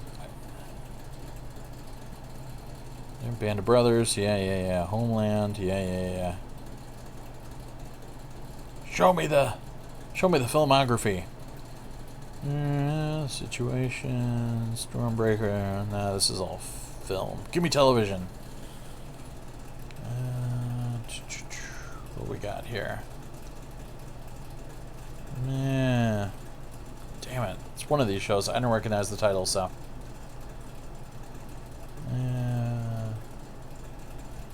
There's a lot of TV shows he did. Ah, crap. Oh well. That didn't go anywhere. I know my wife was watching it. It was probably on Acorn or something like that. Oh, married to Helen McCrory. Nice. Yeah, Sons of Katie Elder Street edition, right? Maybe it was Life. I don't know. No, I'll look it up again. Some other point. I'll look at my wife's watched list. So yes. Yeah, QT for the Criterion box. Yeah, I am in the minority, whereas I do love, and I would never give up my Pulp Fiction Criterion box set, but I also don't love it because it doesn't feel like a Criterion collection set. It's a Quinterion collection set. Criterion handed the reins over to Quentin, and I don't think they should have. And then all the features on that have been ported over on pretty much every DVD and Blu-ray that came after. So there's not much really on it that's exclusive or anything like that. And I 1,000% disagree with. I mean, I know he doesn't like doing commentaries for his own films, but that's okay because I don't want his commentary on that. I actually would have preferred a commentary from either a group of critics or a film scholar like Criterion throws together. I would have minded like having a couple commentaries on Pulp Fiction, but not his. But his idea was to throw on that Pete Rose television segment, and then he said that was a perfect substitute for a commentary, and I'm like, bullshit. Barely talked about anything about Pulp Fiction, or at least any of the themes or references or something like that. That was in no way, shape, or form a substitute for a proper commentary track. And then I wasn't a fan of the way they added some fades on the Pulp Fiction box that weren't in the cinematic version. I wasn't digging that aspect. So if I'm watching Pulp Fiction on Laserdisc, I'm probably gonna watch the CLV version, either the Japanese one that came out first or the very nice Disney one, the Miramax one that came out later. But yeah, I don't know, man. I love that Pulp Fiction, but I love the the kind of style of the box and everything like that. Though that said, the cover, as iconic as it is, they could have done a better cover too. I don't know. I've got a total love-hate relationship with that box set, and I'll never give it up. But they shouldn't have given it to Quentin. They should have done their own. They should have kept him out of the Criterion booth. And but the no 4K disc from Criterion yet. That's the sad thing, is the boutique people over here in the States. haven't been putting anything out in 4K. But yeah, there's some 4K stuff that's of interest coming out from Europe, but not much here in the States outside of studio product. But 4K scans galore, but not actual UHDs. So, oh, Who's in Billions? Is that Damian Lewis too? Oh, nice. I don't have any of the Tarantino, the Rolling Thunder discs, though technically I have Curdled, which was a Rolling Thunder production and does feature the Gecko brothers, and of course has Esmeralda Villalobos, but a different character. I love Curdled, but I have the Japanese one. I don't think I have the US pressing of that. Do I? Hold on, let's just double check just to make sure I'm not lying.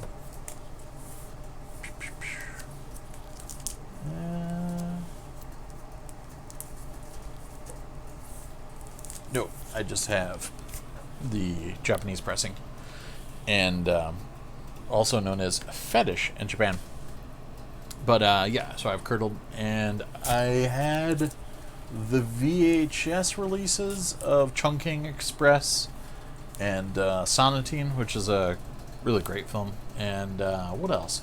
And Switchblade Sisters I saw in the cinemas when that got reissued, and my local art house had it, so that was fun.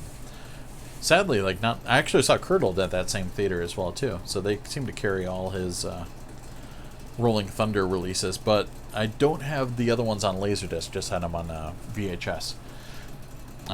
So yeah, I had Curdled, Sonatine, and Chungking Express on VHS, and what was there was another one I was missing.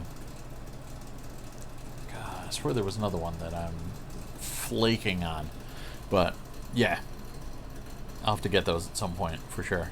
I still want to get the domestic Curdled as well. Love the Curdled soundtrack too. There is a fantastic song.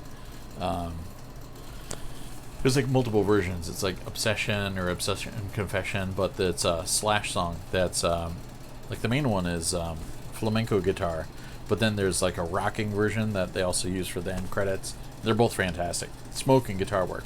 But it was like one of those really interesting moments where obviously Slash had played acoustic guitar and Guns N' Roses before, but it really kind of showed a different side to his talent.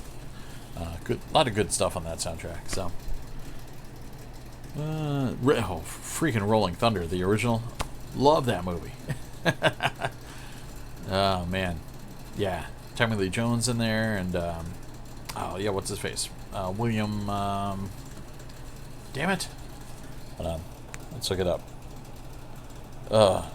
That guy, he just gets put through so much until he can't take anymore. I love those kind of movies anyways.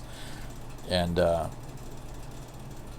I could see that having a huge impact on Quentin, so it makes sense that he would name his film distribution company after it. The hell was the... God damn it. Other uses. The hell was his name? It's killing me. Yeah, screw you. Learn to Google right, Sam. I can see his face in my head right now. William Devane. Thank you. Yes. Fantastic. Love that flick. Great stuff. I need to have it on something. I think I have a VHS copy of it somewhere or something like that, but yeah. Yeah, anyways, but there we go.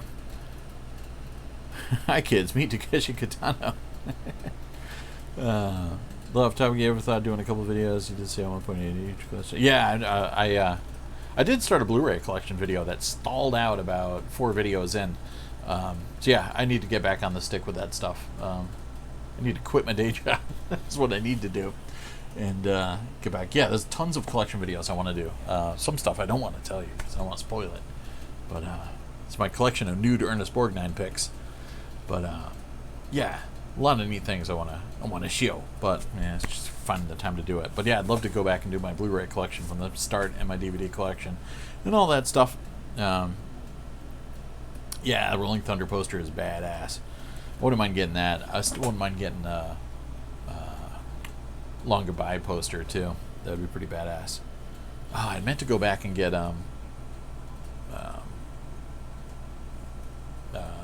some more Blu-rays at Barnes & Noble last weekend, but I bought a bunch of LaserDiscs instead. But I want to get McCabe and Mrs. Miller and maybe a couple other Repo Man or something. But yeah, Curdled has the Gecko Brothers in the news report, which is great. And similar reboots of Archie comics and live action. Do you think Hanna-Barbera and Warner Brothers similar things? I'd be down for a live action Johnny Quest. They did it right. Get Doc Hammer and Jackson Public to do it, but I'd be down for like a real, like, with the vibe, the killer music, to some like proper Johnny Quest. I'd be all up in that for sure. That'd be my pick. Let's see. Yeah, I probably should update my Criterion video for sure. I got at least a couple more in the new lot too. I'll show you guys this weekend. I'm quitting this job for my YouTube adventure. Yep. Super lucrative. Video connoisseur. 3 weeks. What did we talk about the last 3 weeks? Mostly just nonsense.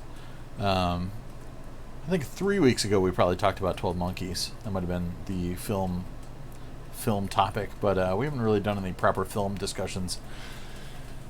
Yeah, just chatting LaserDiscs and Blu-rays and fun stuff. But yeah, I got a nice stack of Criterions, and I finally watched Scanners, which that was so much fun watching that. That was one of those, like, video nasties. Came out around the time when I was too young to see it in the cinemas, but I was old enough to know I wanted to see it. So it was a little bit of that forbidden fruit, and it took me a little bit to see it, and I can't even remember if I saw it on cable. I probably saw it on cable. I don't think I rented it. I probably just like managed to get a chance to see it on cable, and it was just like I didn't really even get a feel for the story. It was just like the intensity of what was going on, and it just, so many images in that thing that just sear inside your brain. Michael Ironside is so badass. Patrick McGowan's badass. So that was a delight watching that, and I started watching some of the special features on there too, which were nice.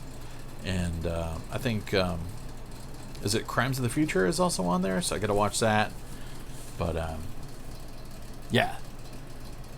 definitely recommend picking that up if you don't have it already. It already came out a couple years ago, but peace out, Zach. Oh yeah, Mystery Man. That was the end of the movie discussions. Mystery Man. Nobody cared. that was a dumb pick for Film Club for sure. But I love that movie. Next time it'll be Against All Odds. Just kidding.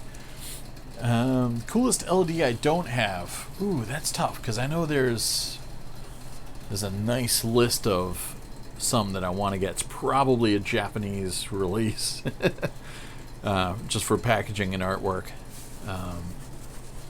Thinking of coolest LD I don't have. Damn, it's probably some like anime release. I mean, I still don't have the Akira CAV box set. That's pretty damn cool. I need that. Yeah, I would definitely be down with Johnny Quest, like set in the 60s. Yeah, throw some Doctors in there, volcanoes. Yes, exactly. All right, Rod, do some work. Sherry, y'all. Yeah, I like Videodrome better as well, but Scanners is, I don't know, it's like almost like the Step 2 Videodrome in my head, so Scanners is, I don't know, it's like Videodrome light a little bit, but so many great moments in there. Let's see. All right, so yeah, Rod's going to do some work. Yeah, think of the other cool LDs that I need to get that I'm like, oh, sick, whenever I see somebody else has them. I mean, I got most of the ones that were always on my must-have list. Like the Metallica 2.5 Years in the Life box set, Fight Club, obviously, The World's Not Enough. The Macross boxes behind me over there. Got those. There are some pretty sweet Japanese box sets, so every time I see everyone's collections of... Because I still don't have the Back to the Future one. I don't have the Mad Max one, even though it's got the Australian English dialogue on there. There's like a whole number of them, and just, you know, the artwork is fantastic. I wouldn't even mind double dipping into some of the Alien box sets and, you know, the Abyss, and get some more Cameron stuff. But one thing at a time. I still don't have the freaking Dirty Pair box set, though. That's on the list. I've heard negative things about the transfers on those, and I've got all the TV episodes separately anyways, but I don't have any Neon Genesis LDs either, so I need to definitely branch out a little bit. I wouldn't mind getting some Orgus stuff. Yeah, and I still need some more Macross things too, but yeah, Last Starfighter Signature is on my list too. Signature, mostly Last Starfighter and the Frighteners. I don't have those yet, and they're not really cheap, unfortunately. Signature so far, I wouldn't mind actually getting some of the cheaper signatures that nobody cares about, just because you can get them sealed all the time. Definitely Pizza. We're going Pizza. Logan's Run is my jam. Love that movie. I'm still looking for the AC3 reissue of that with the special features. It comes up occasionally. I think I saw it on eBay for like $30 not too long ago. I probably should have picked that up because that's a fantastic film. I've got the regular letterboxed release from earlier and the DVD and the Blu-ray, but love it. Pizza discussion part 2. Yeah, I'm pizza all the way. But yeah, Signature Collection, I don't have too many. I've got the Psycho box, 12 Monkeys, Animal House, Blues Brothers. What else? Jaws, obviously. E.T. counts as a signature, even though it doesn't have any of the design work with the kind of faux metallic and burnished aluminum look. Yeah, there's my Logan's Run. Sadly, it's not the reissue, but still got some pretty killer artwork on this guy, too. It's a nice MGM gatefold. But yeah, I need to get some of the cheaper, like you can get, the Jackal and the Boxer, like sealed for days signature. I should start picking up some of those guys. Do I have any other signatures? Yeah. Oh, Vertigo. I got Vertigo too. And that might be it. That's all I'm seeing right now, but it's tough. So yeah, I'm definitely not signature complete. I don't have the Mummy yet either. We lost a little bit of video there, it looks like, but looks like we're back. Alright, good. Oh, the guy you bought from the 919 one has he's selling a Muse player. Which one is it? One of the Pioneers? Muse, there might be some Muse player action going on in the future. Not saying anything. Not saying anything, but there might be some activity going on in the world of Muse. We shall see. But yeah, I love me some Logan's Run. Shirt, or is that shirt or pants? I guess shirt. Or is that t-shirt or jeans? Either way, I'm going with the shirt. We got some shirt activity going on too. I ordered a shirt. That's not going to be here for a couple weeks, but when it gets here, I'm going to be having some coffee and contemplation for sure.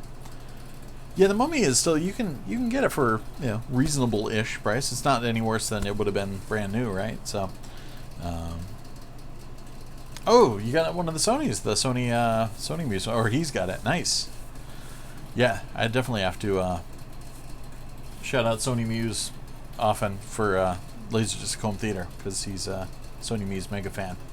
But very cool. Yeah, the kind of dark secret is that, because there's so much hatred for Sony players generally, is that the C2, what was it, the HIL C2EX, should be coming around to the second again.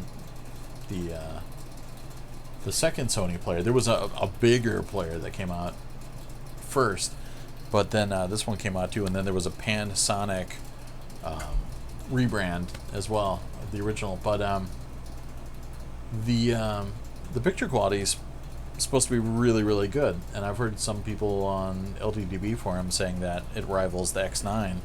So that's good. And I've got an LDS9 right now in the main room, so I've heard that it will give that a run for its money at least. So I'm intrigued to eventually do if I can get my hands on one, do a shootout or something.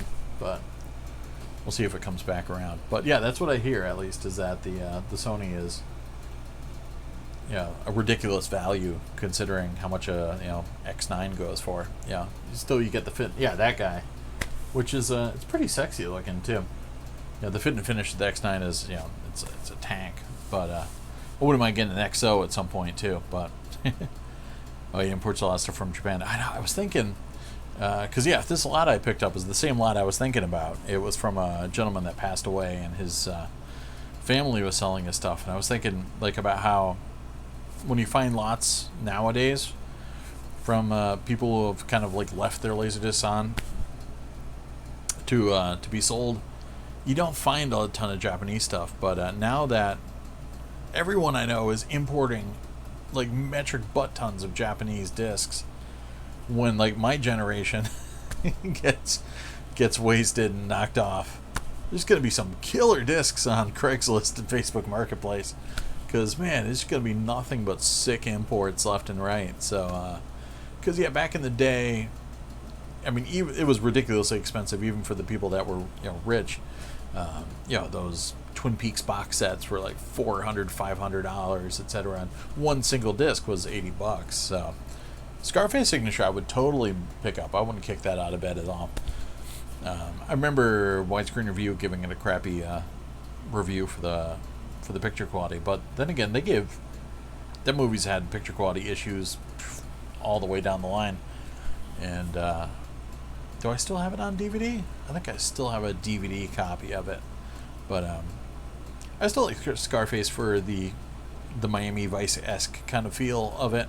It's one of my more beloved De Palma films. Yeah, I know it got a lot of shit for being a cheese fest, but and then obviously it found new life through the hip hop community. But I enjoy it. It's a little bit overlong, but yeah, I dig it. I remember seeing that was one of those movies when you were a kid, like you could get away maybe with watching some stuff, but once the chainsaw comes out, it's like, all right, out of the room, kids. Was it Gorgo being held at Half Price Books for $15? I don't have that one, so I mean, it's not bad price wise. So I don't think that's a rotter, but yeah, I mean, Gorgo's pretty cool stuff. I'd pick one up. Disc or tape? Disc. Definitely disc. Though, I mean, obviously I grew up taping. I was a avid renter and tapist back in the early days, and had meticulously kept collections of Robotech episodes and Night Flight episodes and everything else that excited me at the time. And make sure I'd write down the exact timer on my VCR, the timer stops for each film. And I was inspired by my buddy's dad, because he was really into just mostly taping things off of HBO, but eventually he got 2 decks and would Macrovision Defeater, and it was just tape things that he rented. But he had the first person I knew with a huge collection of homemade tapes.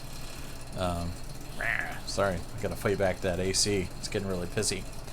But yeah, I remember the previous generation, there was those dudes like Mark Wheelage who were major Betamax archivists, and they would have these super finely detailed lists that they would trade amongst each other. So there was that second wave of those guys in VHS, and my buddy's dad was like that, and he had each one numbered, and he had a whole catalog you could look at and be like, oh, I want to watch Dune, and be like, all right, well, that's tape number 35. Yeah, so cool.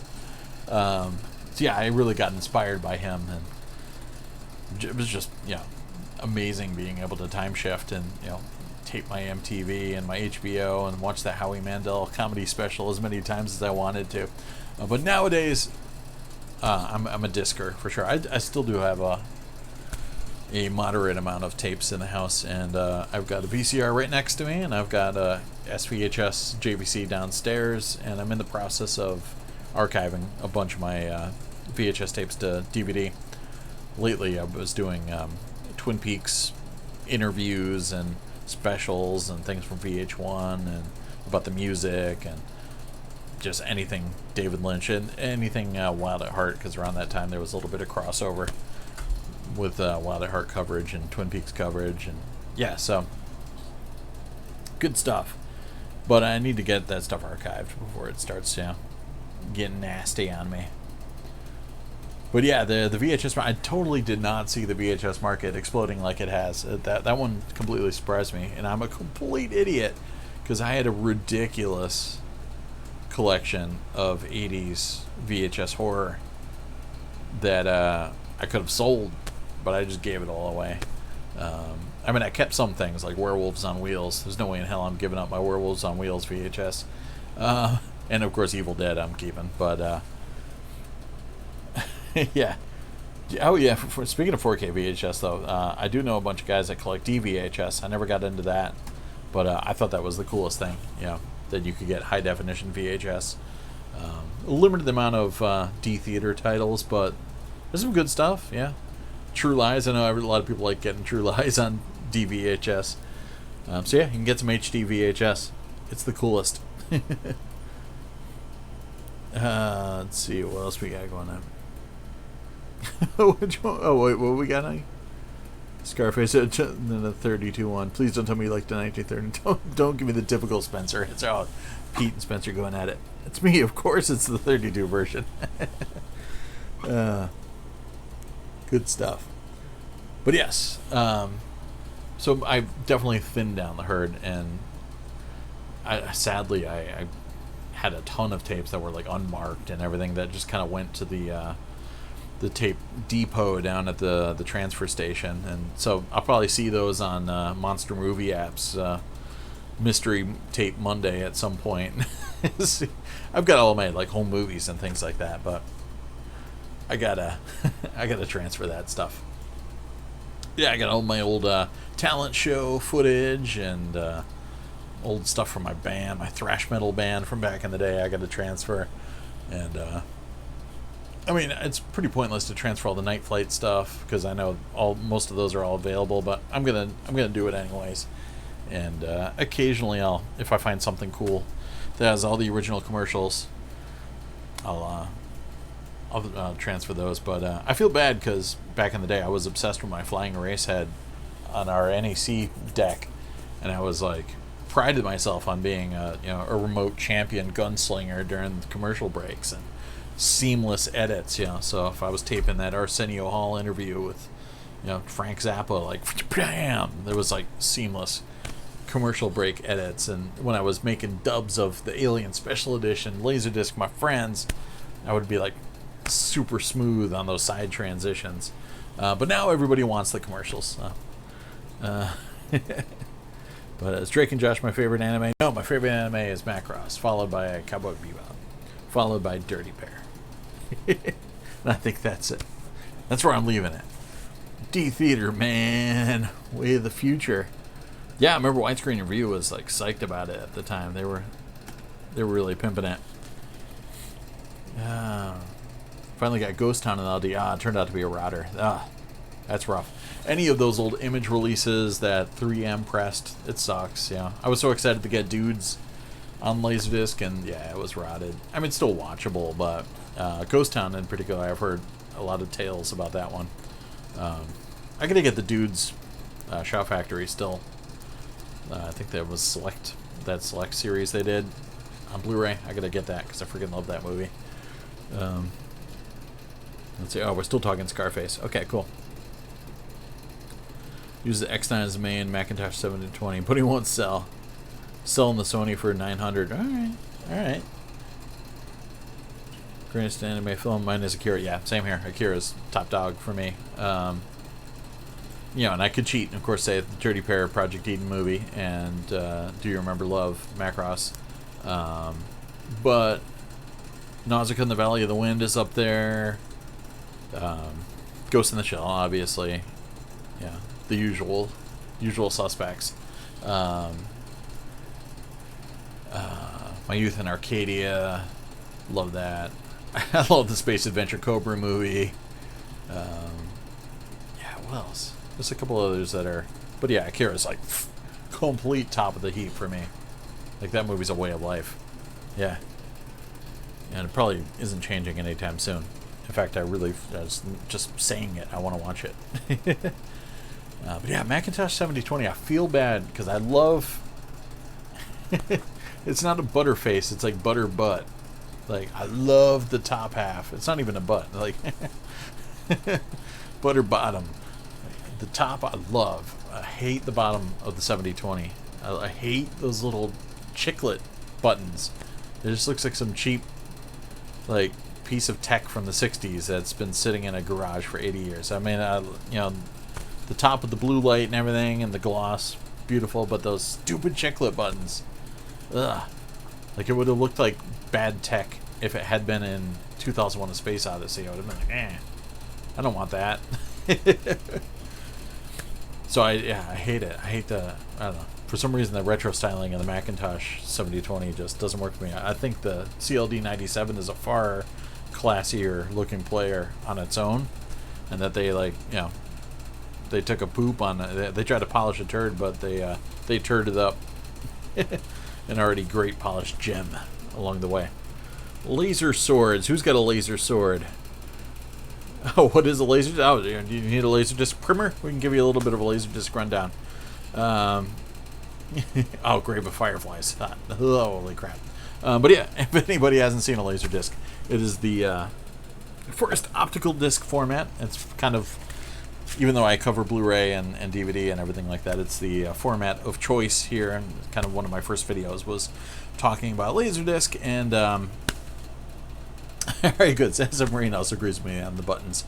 But yes, yeah, LaserDisc is kind of my bread and butter. I was a huge collector of it in the 90s.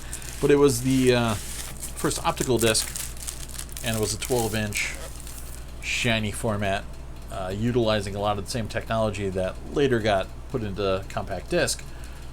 But in the case of compact disc, where the laser reads ones and zeros, the laser is bounced back from the pits and lands on the disc surface in a frequency modulated wavelength, and then that's got all sorts of information on it. So it's got analog video on that carrier frequency, and it started with analog audio, but as time went on, they added digital stereo audio, and then later 5.1 Dolby Digital and 5.1 DTS audio in there. It kept getting more and more ridiculous as they fine-tuned it.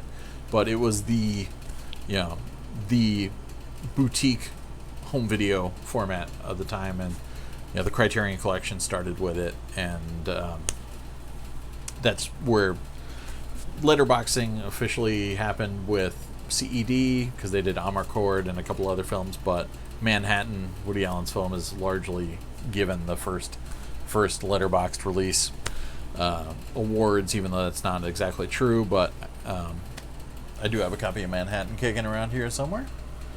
But anyway, so yeah, letterboxing and special features, commentary tracks, all that stuff came from the world of LaserDisc. And yeah, pretty much everything that we have in the world of DVD and Blu-ray is DVD was kind of like a Back to the Future timeline merging situation, where the convenience of VHS met with the high-end, yeah, special feature laden world of LaserDisc, and they kind of, you know, formed a baby. But yeah, a lot of these Blu-rays that you're getting now from like Arrow Video and you know, Criterion Collection is just carrying on from what they started with LaserDisc. So, but yeah, so there you go. LaserDisc, it's a thing, and it is standard definition resolution. So it, you know, you need either a TV that can accept older inputs if you're going to watch it on something like this, which this thankfully has composite inputs, but it's a composite format. The black and white imagery and the color imagery are just combined in one signal, but it's way sharper than VHS was. So at the time, that was the big draw. Even if you were wasting a lot of the image on letterbox bars, it still had more resolution than VHS, and it was, you know, in most cases better than broadcast quality.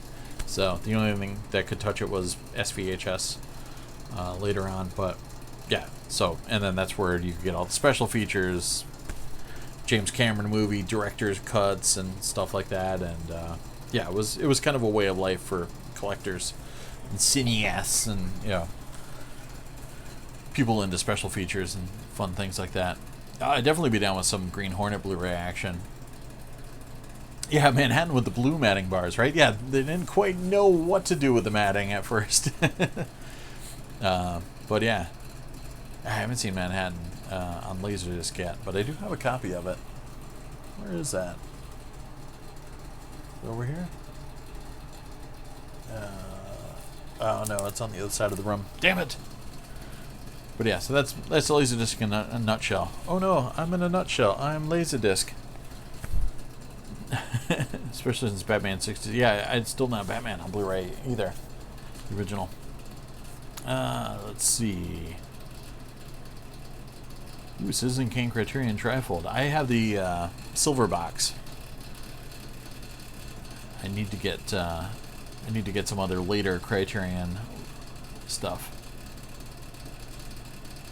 But yeah, it's funny because, yeah, they talk about Laserdisc being a niche format and people not hearing about it, but back in the day, like when I was collecting it, it was everywhere. It was just kind of one of those things, you just had to look for it. If you weren't looking for it, and if you were just kind of thinking about VHS, yeah, you could easily miss all the cues, but in the Laserdisc kind of community, it was big. Like, it was everywhere around me, and I wasn't even in Los Angeles at the time, so yeah, it's good times. Yeah, LD does have the edge on SVHS. SVHS is pretty damn close though. Oh yeah, dude, video connoisseur reminded me, the Thing signature LD. Yes, that one. Do I have it handy? No, it's down there behind my guitar. Rawr. Yeah, it is. Damn, otherwise I would grab it out. Yeah, that one I did not have for the longest time until I bought a lot of discs from another, you know, old collector like myself who just kind of got tired of he couldn't handle the standard definition of it all anymore, and he had a lot of great horror stuff, and I finally got a copy of it. It's getting harder and harder to find that thing for a reasonable price. I have the earlier Universal letterboxed one too, and I used to have that old MCA pan and scan one, but it was a bit of a beater. I bought it used from Laser Craze back in the day, and had a bunch of, you know, tape on the edges because it had been used so much. It still played fine, but I ditched it. I donated it, and when I got the letterboxed one, but the signature LD is fantastic, so definitely gotta have it. Obviously the documentary and everything's been ported over since then, but I don't know, there's something about the Laserdisc, because that's, you know, ground zero. It's when it happened. And Laser Shark is obviously, you know, the next step of laser technology. And there's obviously Laser Sharks referenced on my Laserdisc of Austin Powers. So, and then there's plenty of laser swords in my Star Wars Laserdisc. So that's all incestuous. How much room you put in the house? What's up? Oh, and Batman '89 of the first Blu-ray. I actually still need to get those 4K suckers. But only a China Deno. No, fair enough, man. It's definitely nothing super mainstream. I mean, it's got a pretty huge following. There's a Facebook group called Laserdisc Forever that a bunch of us are in. It's got like 10,000 members. You know, they're not all active, but it seems to be picking up steam a little bit more and more as the years go on. So we'll see. The used markets, unfortunately, bouncing up, especially with horror titles. How much I paid a lot of money for the signature collection. The thing, yeah. I mean, I just saw somebody selling the Frighteners, I think, for $90, and I was like, ugh, wish I'd picked that up a long time ago. But yeah, that thing won. I've been seeing it going up, up, up, and I'm super glad I got that. So yeah, thanks for reminding me about that one. Baby Shamrock. That's the new evolution of Baby Shark. But yeah, I don't have any of the Batman stuff beyond the DVDs. That's the newest format I have. Those 2-disc ones that came out years and years ago. But yeah, so I skipped the whole Blu-ray thing. I still need to get a copy of Batman Returns on Laserdisc because I foolishly got rid of mine because I'm a knucklehead, and I need to get one that's not rotted. And do I have it? I still have probably my VHS copy kicking around somewhere and my DVD, but I need the freaking Laserdisc. But yes, anybody been watching Shark Week? I have not. My wife was thinking about ordering it because we cut the cord, but you can buy it from Amazon. But we have not. Yeah, the Frighteners is great. It was one of those things. It was kind of marketed wrong, and I don't know. Everyone expected it to be either a Tim Burton movie or a Robert Zemeckis movie, but it was like, yeah, and of course, just everyone expected, like, you hear Danny Elfman music, you're like, all right, we know what the formula is, but it was a Peter Jackson movie, so it had a different vibe, and it wasn't quite what everyone was signing up for. So yeah, definitely underrated. Found Frighteners DTS for $1 in Japan. Damn, that is a score. Any DTS for $1 is a score. Yeah, respect. Cold Falling for the American President. That is on my list for ones I need to replace. I've got a nice jacket for it, but of course it was pressed by DADC USA, the rock capital of Terre Haute, Indiana, and there was an Austrian pressing of it that's clean, and I need to get that.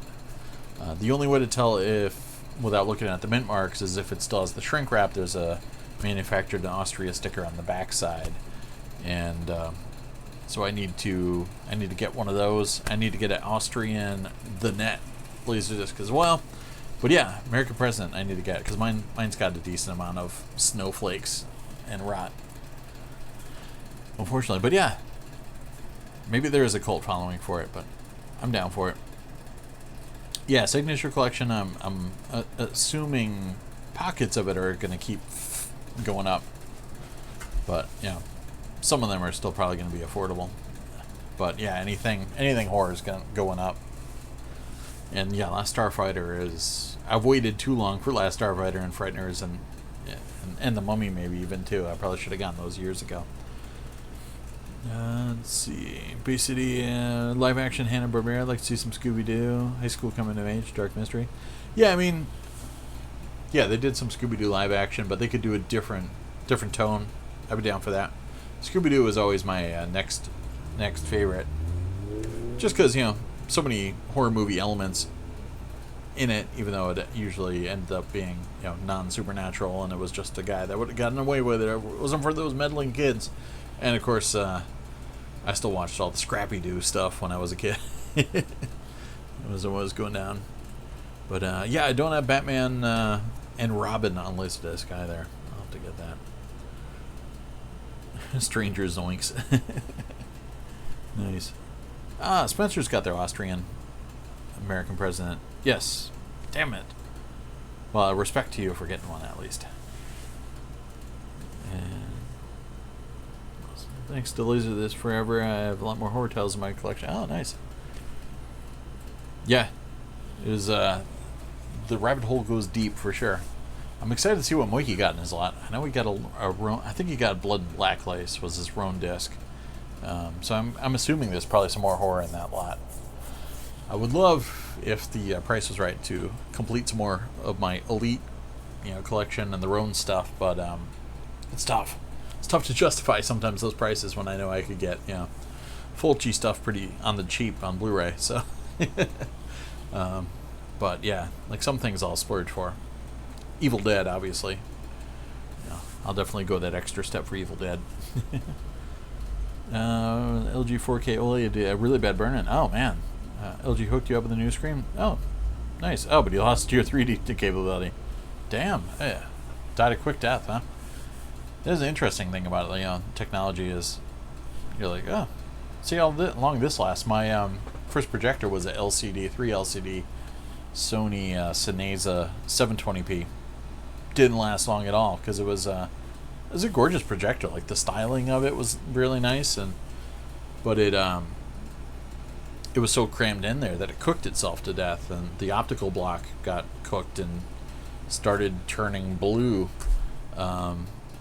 So yeah, and I've heard, you know, that there's guys out there that can fix them. There was a guy in my state that was fixing them, but then he flaked out and went rogue. And you can get it fixed, but then there's no guarantee it's not going to happen again without proper ventilation in there. So that's it. When I got my 1080p SXRD projector, they really stepped up the the size and the girth of it and let the airflow go through it. So I'm super excited when I got that, because I was like, yeah, knock on wood, this should last a little bit longer. But yeah, I was really bummed that 720p projector died so fast, because it was great. And yeah, just gotta kind of bite the bullet and hope the stuff lasts. I haven't seen Crawl yet. I wanted to see it, but I didn't get a chance to go check it out yet. And then, of course, now that Once Upon a Time in Hollywood's out, I'm probably just going to keep going seeing that over and over again. Bat City stuff. Did some Scooby-Doo fan fiction. Nice. I used to do that with... I did Caddyshack stories when I was in 4th grade. And I would read them to the class. It was ridiculous. But I started writing a Star Wars novel at one point in, like, maybe early 90s, something like that. Yeah, I forgot about that.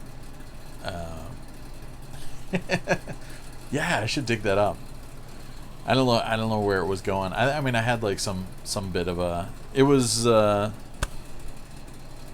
post Return of the Jedi story, and it was before the Timothy Zahn books came out too. So I mean, for all intents and purposes, it seemed like Star Wars was dead, like dead. So I'm like, well, I might as well write myself a story. I don't know how many chapters I got, but it's funny because there was a chapter that was very much like the water planet that Obi-Wan goes to in Attack of the Clones. It's like the vibe was very similar. So yeah, I mean, obviously it's just Star Wars cliche: desert planet, water planet, yeah, winter, ice planet, yeah. But so I can't say it was anything amazing that I thought of, but it was pretty weak sauce. But I should dig that up for sure. It had Biggs Darklighter was actually alive, and he was the villain. You thought he died in the trench run in Star Wars, but he didn't. So, and he was pissed off at Luke. So, and Luke had a hard on for some girl. I forgot her name, but it was good stuff. And then I just pooped out on it altogether. But yeah, that was one of the ones I started writing. And there was something else I did, like, started writing my own, like, continuation of. It wasn't Big Trouble in Little China, but yeah, I don't know. I miss writing, though. It kills the day, that's for sure. What are we talking? Talking Teal. Oh, UHD Batman. Nice. Yeah, man, pitch that stuff. Get Warner Brothers on the phone. Yeah. I still have my X-Files spec script that I wrote that never got used, obviously. And some other scripts I wrote. The Carpet Munchers, The Big Time, which was my Quentin Tarantino knockoff, because everybody was writing those of the day. And yeah, and then Trip was the last time I wrote a screenplay. That was probably like a couple decades ago.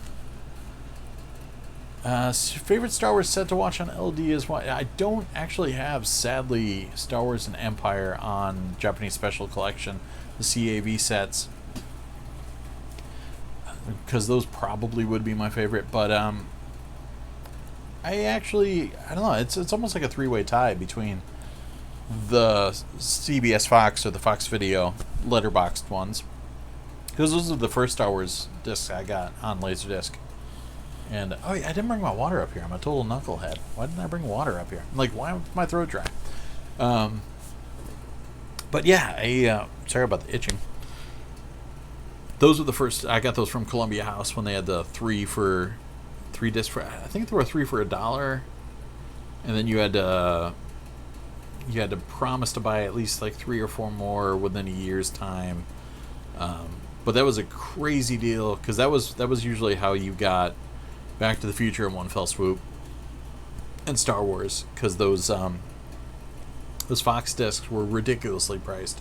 They were like $50 or $60. I think they were $60 for each one. So that was the perfect way to get your Star Wars collection going. And then I also rejoined later and got the Star Wars Faces collection through there too. But those were the cheaper Kure reissues that were like only $30 on the market. But still, I got them for $1 for all 3. And then they killed you with shipping and handling too. But yeah, so those, the definitive collection, I still will throw on at any given time, and the Faces. And then I'll still sometimes throw on the special edition disc just for the 5.1 and the amazing picture quality, even though it's got the, it's got the special edition stuff on it. But I don't know, I kind of love them all. It's tough. It's tough to say. But I mean, definitive would be, I guess if I had to keep one, the definitive box is all nice and self-contained. So, and yeah, it's got the DNR and the all that stuff, the 4-eyed stormtroopers. But I don't know, I still love it. I can dig it. Let's see. Evil Biggs. Yeah, man, he's out there. And he's looking to get revenge. For Apocalypse Now 4K is going to be 6 discs. Damn, so it's going to have like every different cut. I would definitely love to see the final cut theatrically, but that's another one that's not playing anywhere near me. I'd have to drive like probably 2 hours to see it, sadly. CRB Criterion of Ghostbusters. A lot of the Criterions around that time had some. They were using 3M a lot, so there are some potential for rot, but mine's clean and looks fine. I don't think that's like a guaranteed one, but like Blade Runner is like a little bit more. If you have a 3M one, it's probably more likely to have some speckles. But yeah, my Ghostbusters looks pretty good. So I would definitely not hesitate to pull the trigger if you can get a copy of that cheap or cheap-ish. I was glad I struck when I did on that one. I think I got it for like $20 maybe, something like that, which was stupid good. And there's a couple of Criterions that are hard to get with the jackets in good shape. Blade Runner, Ghostbusters was one, and Halloween is the hardest. Like that, all that black on the cover image, it just catches so much damage and fingerprints and scratches, and there's so many ganked, beat ass looking copies of Criterion Halloween. So it took me a while to get a good minty copy of that for sure. Yeah, theatrical cut, final cut, redo, special features, and Hearts of Darkness loaded set. Man, I feel like a dork because I just finally got the Blu-ray one with the 3 cuts. So right when you think you're out, they pull you back in. Favorite cut of Blade Runner is the final cut, though director's cut is like right next to that. The only thing I don't like about the final cut is that Ray Batty doesn't say fucker. I don't know. Just because I've heard so many like industrial bands sample that, like that's just how I hear him say it in my head. But every other change they made to it was fine, and I enjoyed the like having Harrison Ford's mouth actually wording things correctly when he's talking to the Egyptian, thanks to his son and his chin. It was cool, and yeah, having the Zora stuff fixed was nice. So it was one of those rare occasions where they use technology to tweak things a little bit. But director's cut is near and dear to me for a couple reasons. I could kind of gotten into this before, but I saw Blade Runner theatrically and I enjoyed it, and I watched it on cable and VHS a lot of times. It was one of those movies that was a family staple, but the director's cut changed the movie a little bit for me, and I think it was the time I was watching it, because it was around the time when I was really getting into cinema, and I was kind of reevaluating it, and it had a different feel. And I always say the theatrical cut and the international cut feels like an 80s movie to me, but the director's cut feels like a timeless movie. Like there's no time. And it's so weird because it's like the same imagery, same sonics. It's the same thing essentially, but there's something different in its DNA. So the director's cut like just kind of opened my mind to a few new ways of thinking about the film, and yeah, it just has a different energy, even though there's really not much different about it. And yeah, the director's cut's got I Want More Life, fucker. But everything else about the final cut, yeah, the little bit extra violence in there, and yeah, the fixed effects, the bit with the dove at the end was nice with the sky,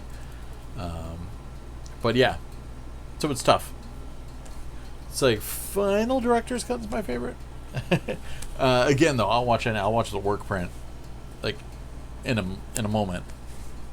Any cut of that film, I'll watch like in a moment, like over plenty of other movies. So I probably watch Blade Runner far too often. And actually, now enough people have seen it. I always like saying have a better one from like that the cops say at the end, but back in the day, nobody ever got that. So maybe enough people have seen it now. People will start getting it. Oh, Arrow's having a Jodorowsky box set? Damn, that would be sick. Because I've been meaning to pick up El Topo and Holy Mountain and stuff on LaserDisc, but I would definitely be down for getting an Arrow box. Oh, Video Concert got a minty Halloween Criterion. Oh, respect. Yeah, the Criterion Blade Runner got reissued CLV, and yeah, it was always a bummer that they never had any of the special features on the CLV reissues, even when they could, because later on, like that one didn't have a commentary, but like Halloween, when they released the CLV reissue, they could have put the commentary on there, but they made it.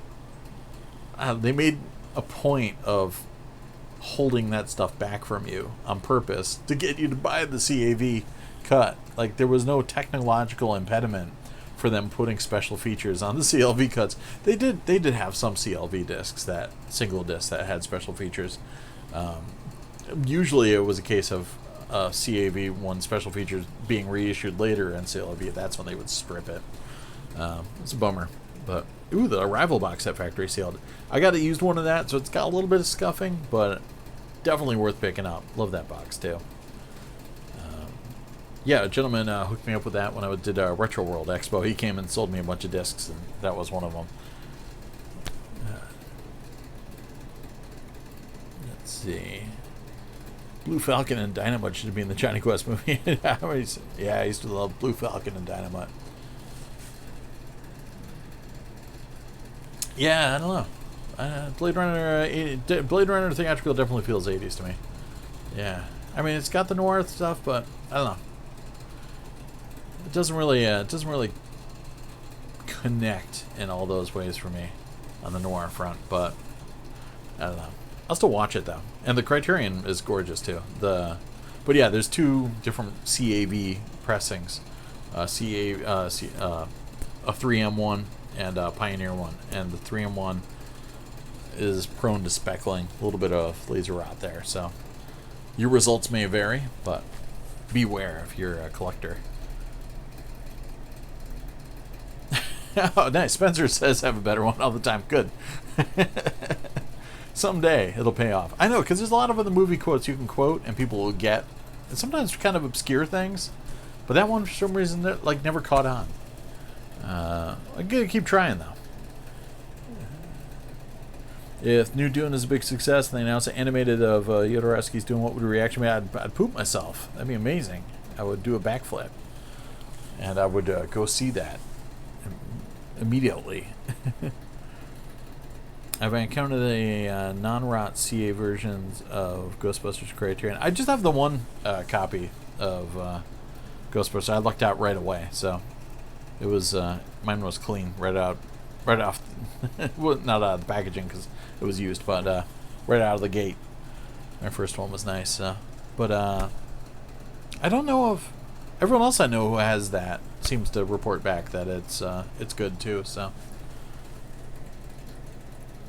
yeah, so I haven't run into many mentions of Ghostbusters being routed.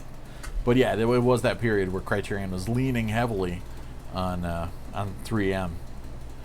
But Spencer, no one gets my quotes ever. Patrick, have you seen 4K 77 and Jedi 4K 83? Not yet.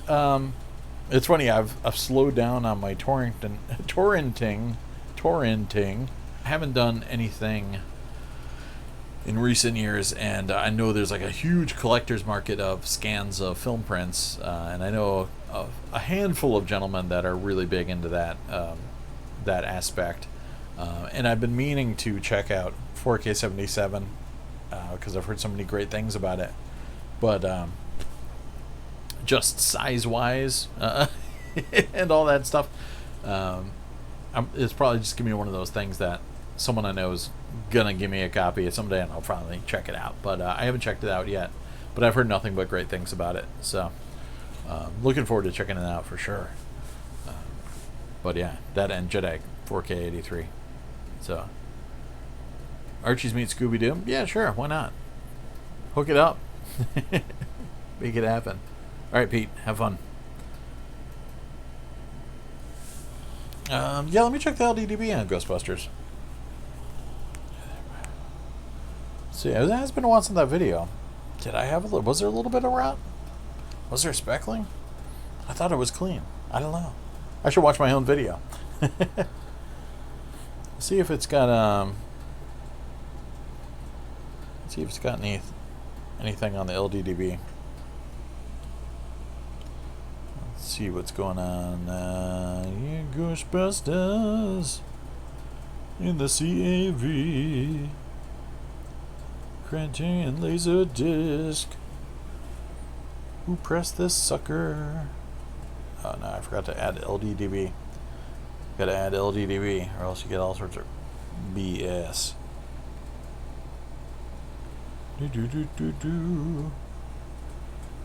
Oh man, there we go. Special edition. What do we got? Low probability.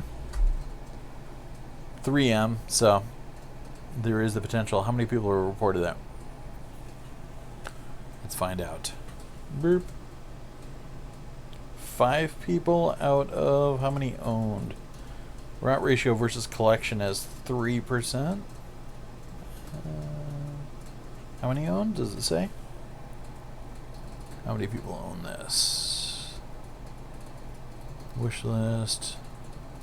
Damn it, I'm missing that metric. It's got to be in there, but it's a low percentage. So I'm gonna have to watch mine again. Now I'm paranoid. I thought it was clean, but time has apparently ravaged my memory.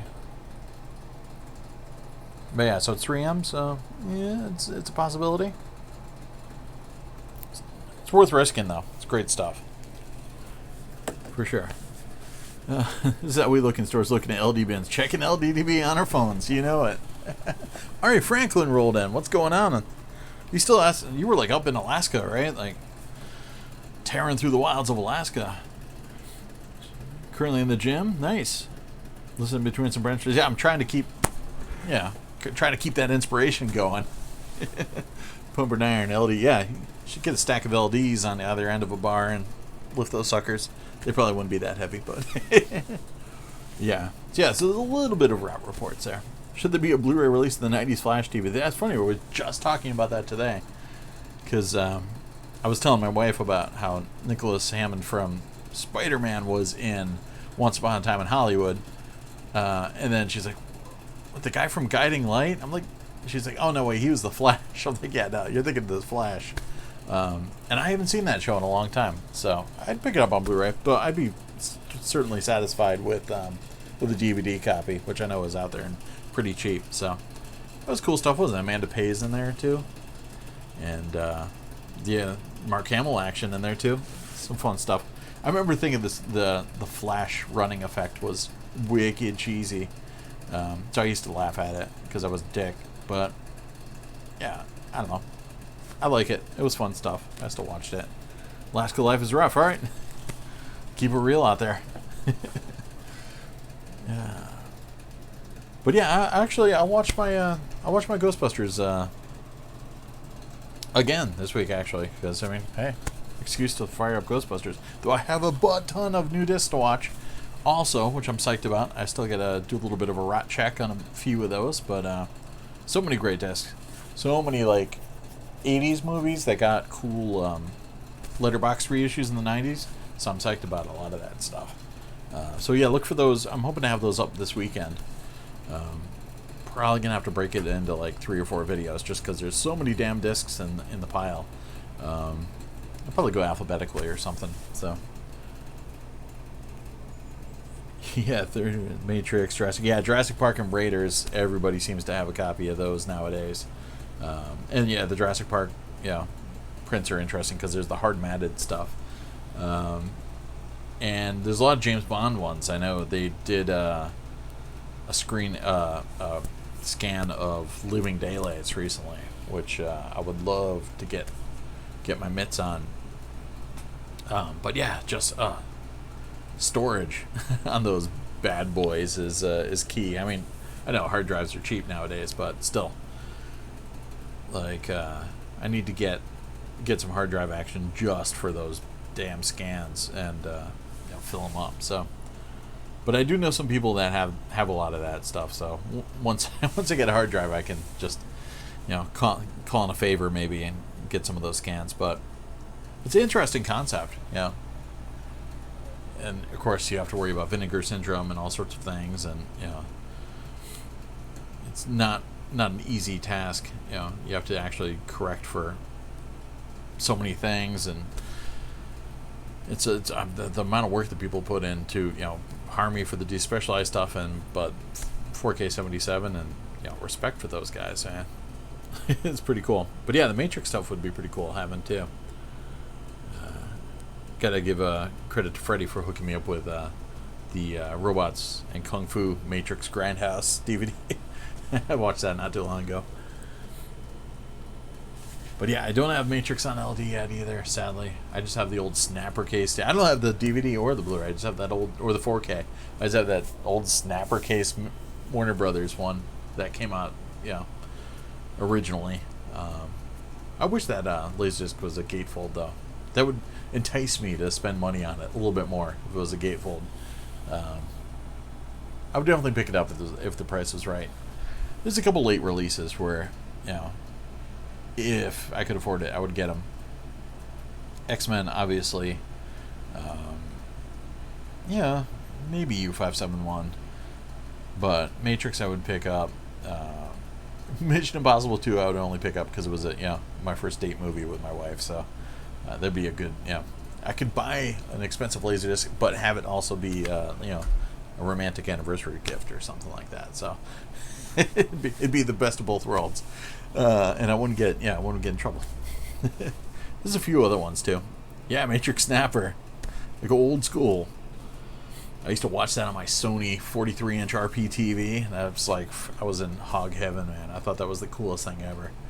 Cranking up on my, I don't even know what I had for a stereo back then. I don't know if I might have picked up this Rotel behind me. I had like a JVC before that, but my first like Dolby Digital DTS receiver was a Rotel, and yeah, I probably had that around the time Matrix came out. Just cranking that. I had like a cheap Radio Shack. It wasn't Radio Shack. It wasn't Optimus brand. It was Optimus subwoofer. Yeah, no, it wasn't Optimus subwoofer. That was passive, but I got a plate amp from Parts Express and hooked it up there, and I would just crank up the Matrix. Which movie do I have the most copies of? This came up on Laserdisc Forever, and I'm pretty sure it is Goldfinger. Because I have, if we can run it down, the original American 20th Century Fox, the reissue from CBS Fox, the letterboxed MGM, the reissue that came out in the early 90s that MGM did, with the cool cover art, and then I got the THX reissue, then the box set, then the Criterion Gatefold, then the Criterion CLV, then the Japanese Warner Brothers, Evergreen, alright, so that's 10. Alright, we're gonna keep going. The later letterbox release, the rental version of the letterbox release, the THX Special Edition, and is that it? That keeps us at 13. Could that be all my Goldfingers? Yeah, so that might be it. Alright, so at least 13. So it's definitely Goldfinger. It's worth having multiple copies of. Let's see. So we're talking more Scooby-Doo and Johnny Quest. Nice. Here's the gift of Cruise and Doves and Mask Reveals and Slow-Mo and Limp Bizkit. Exactly. Definitely a guarantee for a future date. There's so much cheese in that movie. I just love the bit where there's like that really like fake-looking bit where their cars are connected and spinning, and it doesn't look real in any way, shape, or form. But they have to like flash back to the flamenco dancing in case you didn't get that it was like a visual nod to the dance. Classic. And Limp Bizkit. A little bit Metallica though, on the plus side. Do you think the price of LDs like Fight Club will drop in price as the years go on? You know, I thought it would for a little bit, just because it seemed to be like getting a little bit more common. Like it seemed like every collector had it for a little bit, but it was probably just because there was a bunch of diehards that were all looking to get it. But yeah, it doesn't seem that way. Seems like Fight Club's still going to be going up. But that was one of the better late releases. There weren't really that many of them pressed, because I actually ordered it when it came out because I was such a huge Fight Club fan. And I ordered it directly from Japan, and my order got canceled because they decided not to print too many of them, and they just canceled a bunch of orders. So yeah, it was a limited run. A lot of people have it in the collector community, but it's always been a pretty good value. It's been expensive-ish, but back in the day anyways, like a single disc Japanese import would be $80 anyway, so over $110 isn't too bad for a gatefold, late release, theoretically. If you want to spend over $100 on a Laserdisc, that's not not really a bad one. So, but yeah, I wouldn't be surprised if it keeps going up. I know World Is Not Enough has been kind of going up a little bit lately. So yeah, and I don't know. I think as the fandom kind of keeps going on, like the late release mania, there'll definitely be a focus on that, just because there's going to be a focus on horror, a focus on late release, and there's now kind of like a focus on the more like hipster VHS titles on Laserdiscs. Those things are all going to start shooting up in cost. So we'll see, which is always funny as a collector, because the people that are selling their beloved 90s collections are under the impression that their Star Warses and their Bravehearts and their Aliens are money makers, and you have to explain to them, no, Rad is where the money's at, or stuff like that. And it's a complete bass-ackward situation. Oh, well, Bad City Stuff. Sorry. Thanks for watching the videos. But yes, I apologize, and I also thank you at the same time. Actually, 7, I don't have too many copies of 7 because I just got, well, at least on Laserdisc. 7, I've got the Criterion box set, and then I've got the New Line Cinema like double disc, and then I don't have the DTS copy. And then on DVD, I've got the original special edition that came, and I never got the flipper, the original flipper release, but I did get the special edition that came out with the faux, John Doe's journals. And then on Blu-ray, I've got the just a steel book of it, and I think that's it. I think it's it for 7, believe it or not. Spencer's got the most gold fingers too, so there you go. Yeah, I wasn't even thinking about outside of LD. That was just LD, so And I've got obviously some more, probably more gold fingers outside of that. So I really love gold. I love gold. Dancing a Tristan Wheels, you know it. Happy anniversary. Pete's got the most Batman. Nice. Some classic Tim Burton stuff. Yeah, we call that the Grand Slam. If you have it on VHS, if you LaserDisc, DVD, Blu-ray, so any like group of 5 is the Grand Slam. So if you have VHS, LaserDisc, DVD, and Blu-ray, that usually counts. But mix 4K in there. Catch you later, Bat City stuff. Have a good night. Yeah, I'll probably be winding down a little bit since it's Thursday night. I gotta go back to work tomorrow for the one last night. Feels like a Friday night. Texas Chainsaw LD. Yes, I need some of that too. I'm not freaking rich, right? Sadly, I don't have any Texas Chainsaw on LD. Some point. I got it on Blu-ray. Submarines heading out. Have a good one. Yeah, I guess we're still shut it down soon. It's been a good night though. Had a good time. I was worried I was a little tired earlier on in the night, but it kind of had a second wave. So I'm excited to do this video on all these LDs over the weekend. So, and it was cool. Atari guy stopped in. The guy who sold me the stuff. It's such like a rare occasion to have, have the the whole everybody from the deal all available at the same time. Ray Franklin picking up some LP soundtrack. Ooh, UK pressing. Nice. Respect. Yeah, I think I saw you posting that, doing some vinyl shopping. Good stuff. I need to get some more vinyl soundtracks. Need to go pick it up. So I need some storage space too. But I know I was just trying to think about all these new Laserdiscs I got. I was like, I'm eyeing that cube unit over on this wall over here. I'm like, how can I rearrange stuff and make more room for Laserdiscs? So it's tough. Yeah. Especially when you get a big lot like this. So many things I didn't know I needed. I'm like, well, now that I got it, hell yeah. Yeah, that remastered Blu-ray of Texas Chainsaw is nice stuff. I still don't have the freaking Shout Factory, Scream Factory Chainsaw 2 yet, though, because I want to get that.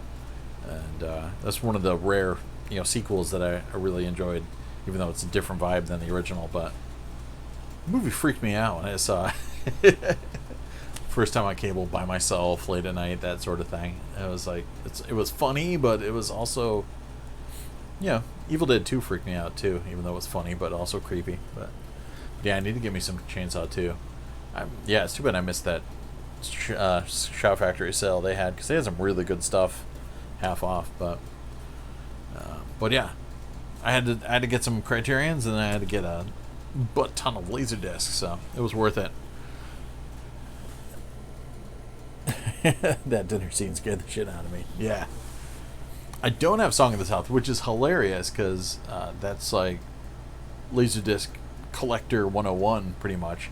And out of all the lots and stuff I picked up, it's amazing that, like I was saying before, there was that generation of collector from back in the 90s, and that was one of those titles that somebody would have imported that you would probably find in a collection. So I know, like, my buddy Moiki's found Song of the South in collections and stuff like that. So that was one of the Japanese discs you could probably find here in the States. Phantom Menace being another one, and Pulp Fiction being another one. Those were imported pretty heavily. So there's a lot of them out there. So I am surprised I don't have one just from luck of the draw at some point. But there's definitely a lot of those pressed. There's a Hong Kong one that's a little bit rarer than actually a lot rarer than the Japanese one.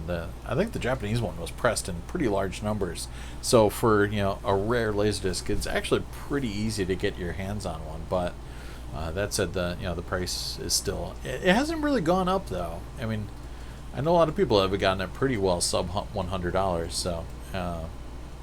Favorite Romero Dead film is Dawn. Day would be slightly behind that, but Dawn is my shiznit. So it'd be Dawn, Day, Night, Land, and then I don't know about Diary and Survival. They'd be just kind of fighting for the scraps. But yeah, Dawn of the Dead was just my jam. It was, again, I didn't get to see it in the theaters, sadly. But it was released at the right time. The trailer terrified the hell out of me when I was a kid. And I saw it on cable, and it was just like, again, like I was like laughing and terrified at the same time. Just completely. And I was in love with malls at the time. Like I said, I used to hang out at this one mall, and me and my friend would pretend it was Cloud City and stuff. So like the mall was my place. So just the concept of a Living Dead apocalypse allowing me to like live in a mall full time, I was like, sign me up. They get their cool little like kind of house. They're playing house for a little bit, and they got like a turntable and like lamps and stuff. And I was like, I'm good. I can do that forever. I was all about that whole kind of like. So I used to have like a survivalist shed in my walk-in closet when I was a kid too. Like I had this huge walk-in closet because I don't know, for some reason my parents gave me the master bedroom growing up, and they took the smaller one.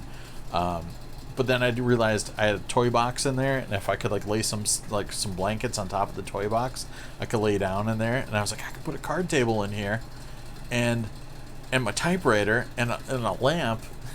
I could sit in here and read The Hobbit, and I was like, yeah. So that was like I was like my little survivalist chamber. So I was like, I could just live in this little tiny closet, trapped in the closet.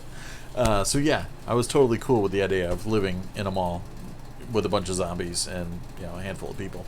So that movie really captured my imagination, and it's just the coolest. Yeah, $45. That's not bad for Song of the South. Damn. Oh, no Phantom Menace. Wow, damn. Yeah, those things usually grow on trees for like $30 sometimes. So if I get a good copy, I'll let you know. Yeah, Night is. It's funny because Moiki always makes fun of Dead fans because nobody really says Night is their favorite, and he's like, well, for such a beloved movie. There's a lot of fans that love the Tom Savini remake more than the original Romero. So he's like, yeah, for such a great movie, nobody ever wants to watch it, because he'd always do these like, which movie should I watch polls, and he'd always have Night of the Living Dead, and nobody would choose it. And he's like, you guys don't actually like this movie, do you? But it is pretty badass, and it's got historical impact, and I own it on multiple formats, so I do like it. But Dawn is just my shit, so just love it. Alright, I guess we'll wrap up. My battery's running low anyway, so we'll call it a night. Thanks for hanging out, everybody. Had a badass evening. Cheers, and I think there was a couple of people coming on either for the first time or not too many times, so it was good to see some of the newbies and some of the diehards. And yeah, we'll be back next week. I'll try and do Thursday again next week. And yeah, what else?